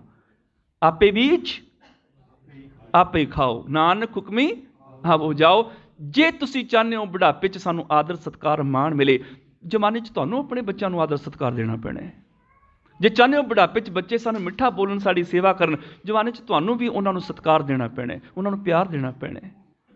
ਇਹ ਰੀਤ ਤੁਸੀਂ ਬਣਾ ਸਕਦੇ ਹੋ। ਸਾਡਾ ਰੋਲ ਮਾਡਲ ਗੁਰੂ ਅਮਰਦਾਸ ਪਾਤਸ਼ਾਹ ਜੀ ਹਨ। ਉਹਨਾਂ ਦੇ ਪਾਏ ਪੂਰਨਿਆਂ ਤੇ ਚੱਲ ਕੇ ਅਸੀਂ ਜ਼ਿੰਦਗੀ ਸਫਲ ਕਰ ਸਕਦੇ ਹਾਂ। ਤੇ ਜੇ ਕੋਈ ਧਰਮ ਤੋਂ ਪਛੜਿਆ ਰਿਹਾ, ਉਹ ਮਨ 'ਚ ਇਹ ਨਾ ਸੋਚੇ ਕਿ ਉਮਰ ਲੰਘ ਗਈ, ਹੁਣ ਮੈਂ ਧਰਮੀ ਨਹੀਂ ਹੋ ਸਕਦਾ। ਗੁਰੂ ਜੀ ਬਾਣੀ 'ਚ ਕਹਿੰਦੇ ਨੇ, ਅਜੂ ਕੱਛ ਵਿਗੜਿਓ ਨਹੀਂ ਜੋ ਪ੍ਰਭ ਗੁਣ ਗਾਵੇ। ਅਜੇ ਵੀ ਕੁਛ ਨਹੀਂ ਵਿਗੜਿਆ। ਜੇ ਗੁਰੂ ਅਮਰਦਾਸ ਪਾਤਸ਼ਾਹ 62 ਸਾਲ ਦੀ ਉਮਰ ਵਿੱਚ ਸਿੱਖ ਬਣ ਸਕਦੇ ਨੇ, 73 ਸਾਲ ਦੀ ਉਮਰ ਵਿੱਚ ਕੌਮ ਦੀ ਅਗਵਾਈ ਕਰ ਸਕਦੇ ਨੇ, 95 ਸਾਲ ਦੀ ਉਮਰ ਤੱਕ ਕੌਮ ਦੀ ਜ਼ਿੰਮੇਵਾਰੀ ਦੀ ਪੰਡ ਸਿਰ ਤੇ ਚੁੱਕ ਸਕਦੇ ਨੇ, ਅਸੀਂ ਵੀ ਉਸ ਗੁਰੂ ਦੇ ਸਿੱਖਾਂ, ਉਸ ਗੁਰੂ ਦੇ ਪਾਏ ਪੂਰਨਿਆਂ ਤੇ ਚੱਲ ਕੇ ਅਸੀਂ ਵੀ ਕਰ ਸਕਦੇ ਹਾਂ। ਸਾਡੇ ਵਿੱਚ ਵੀ ਉਹ ਐਬਿਲਿਟੀ ਹੈ, ਸਾਡੇ 'ਚ ਵੀ ਉਹ ਯੋਗਤਾ ਹੈ। ਅਸੀਂ ਉਸ ਗੁਰੂ ਦੇ ਸਿੱਖ ਹਾਂ। ਇਸ ਕਰਕੇ ਗੁਰੂ ਅਮਰਦਾਸ ਪਾਤਸ਼ਾਹ ਦਾ ਪੁਰਬ ਮਨਾਇਆ ਤਾਂ ਸਫਲ ਹੈ ਜੇ ਅੱਜ ਅਸੀਂ ਐਕਟਿਵ ਹੋ ਜਾਈਏ, ਆਤਮਿਕ ਤੌਰ 'ਤੇ ਜਵਾਨ ਹੋ ਜਾਈਏ, ਆਤਮਿਕ ਤੌਰ 'ਤੇ ਚੜ੍ਹਦੀ ਕਲਾ ਵਿੱਚ ਹੋ ਜਾਈਏ। ਅਸੀਂ ਵੀ ਆਪਣੀ ਮੰਜ਼ਿਲ 'ਤੇ ਪਹੁੰਚ ਸਕਦੇ ਹਾਂ। ਉਹਦੇ ਲਈ ਕੀ ਕਰੋ? 3 ਕੰਮ ਕਰੋ। ਮੈਂ ਅੱਜ ਕੀ ਹਾਂ? 3 ਆਪਣੇ ਆਪ ਨੂੰ ਸਵਾਲ ਕਰ ਲਓ। ਮੈਂ ਅੱਜ ਕੀ ਹਾਂ? ਦੂਜਾ ਸਵਾਲ ਕਰੋ, ਮੈਂ ਕੱਲ੍ਹ ਨੂੰ ਕਿੱਦਾਂ ਦਾ ਬਣਨਾ ਚਾਹੁੰਦਾ ਮਰਨ ਤੋਂ ਪਹਿਲਾਂ ਪਹਿਲਾਂ। ਮੇਰੀ ਇੰਨੀ ਉਮਰ ਗੁਜ਼ਰ ਗਈ, ਪਰ ਮਰਨ ਤੋਂ ਪਹਿਲਾਂ ਪਹਿਲਾਂ ਮੈਂ ਕੀ ਬਣਨਾ ਚਾਹੁੰਦਾ ਹਾਂ, ਕਿਸ ਮੰਜ਼ਿਲ 'ਤੇ ਪਹੁੰਚਣਾ ਚਾਹੁੰਦਾ ਹਾਂ। ਅਤੇ ਤੀਜਾ ਸਵਾਲ ਕਰੋ, ਮੈਂ ਉਸ ਮੰਜ਼ਿਲ ਤੱਕ ਕਿਵੇਂ ਪਹੁੰਚ ਸਕਦਾ ਹਾਂ। ਅਤੇ ਜਿਹੜਾ ਜਵਾਬ ਮਿਲੇ ਉਹਨੂੰ ਮੰਨ ਕੇ ਤੁਰਨਾ ਸ਼ੁਰੂ ਕਰ ਦਿਓ। ਇੱਕ ਦਿਨ ਮੰਜ਼ਿਲ ਮਿਲ ਜਾਏਗੀ। ਅਤੇ ਸਿੱਖ ਦੀ ਮੰਜ਼ਿਲ ਹੈ, ਕਿਵੇਂ ਸਚਿਆਰਾ ਹੋਈ ਹੈ, ਕਿਵੇਂ ਕੂੜਾ ਟੁੱਟੇ ਪਾਲ, ਸਚਿਆਰ ਕਿਵੇਂ ਬਣੀਏ, ਝੂਠ ਦੀ ਦੀਵਾਰ ਕਿਵੇਂ ਟੁੱਟੇ। ਬਸ ਆਹ ਮੰਜ਼ਿਲ ਬਣਾ ਲਓਗੇ। ਹੁਕਮ ਰਜ਼ਾਈ ਚੱਲਣਾ, ਨਾਨਕ ਲਿਖਿਆ ਨਾਲ। ਰੱਬੀ ਨਿਯਮਾਂ ਵਿੱਚ ਚੱਲ ਕੇ ਅਸੀਂ ਸਚਿਆਰ ਹੋ ਜਾਵਾਂਗੇ। ਹੋਈਆਂ ਬੇਅੰਤ ਭੁੱਲਾਂ ਖਿਮਾ ਕਰਨੀਆਂ ਜੀ। ਸਤਿਗੁਰੂ ਸਮੂਹ ਨੂੰ ਨਾਮ ਦੀ ਦਾਤ ਗੁਰਸਿੱਖੀ ਵਾਲਾ ਜੀਵਨ ਬਖਸ਼ਿਸ਼ ਕਰਨ। ਇਹ ਲੋਕ ਸੁਖੀਏ ਪ੍ਰਲੋਕ ਸੁਹੇਲੇ, ਨਾਨਕ ਹਰ ਪ੍ਰਭ ਆਪੇ ਮੇਲੇ। ਮਿਲ ਕੇ ਫਤਿਹ ਬੁਲਾਓ ਜੀ। ਵਾਹਿਗੁਰੂ ਜੀ ਕਾ ਖਾਲਸਾ, ਵਾਹਿਗੁਰੂ ਜੀ ਕੀ ਫਤਿਹ।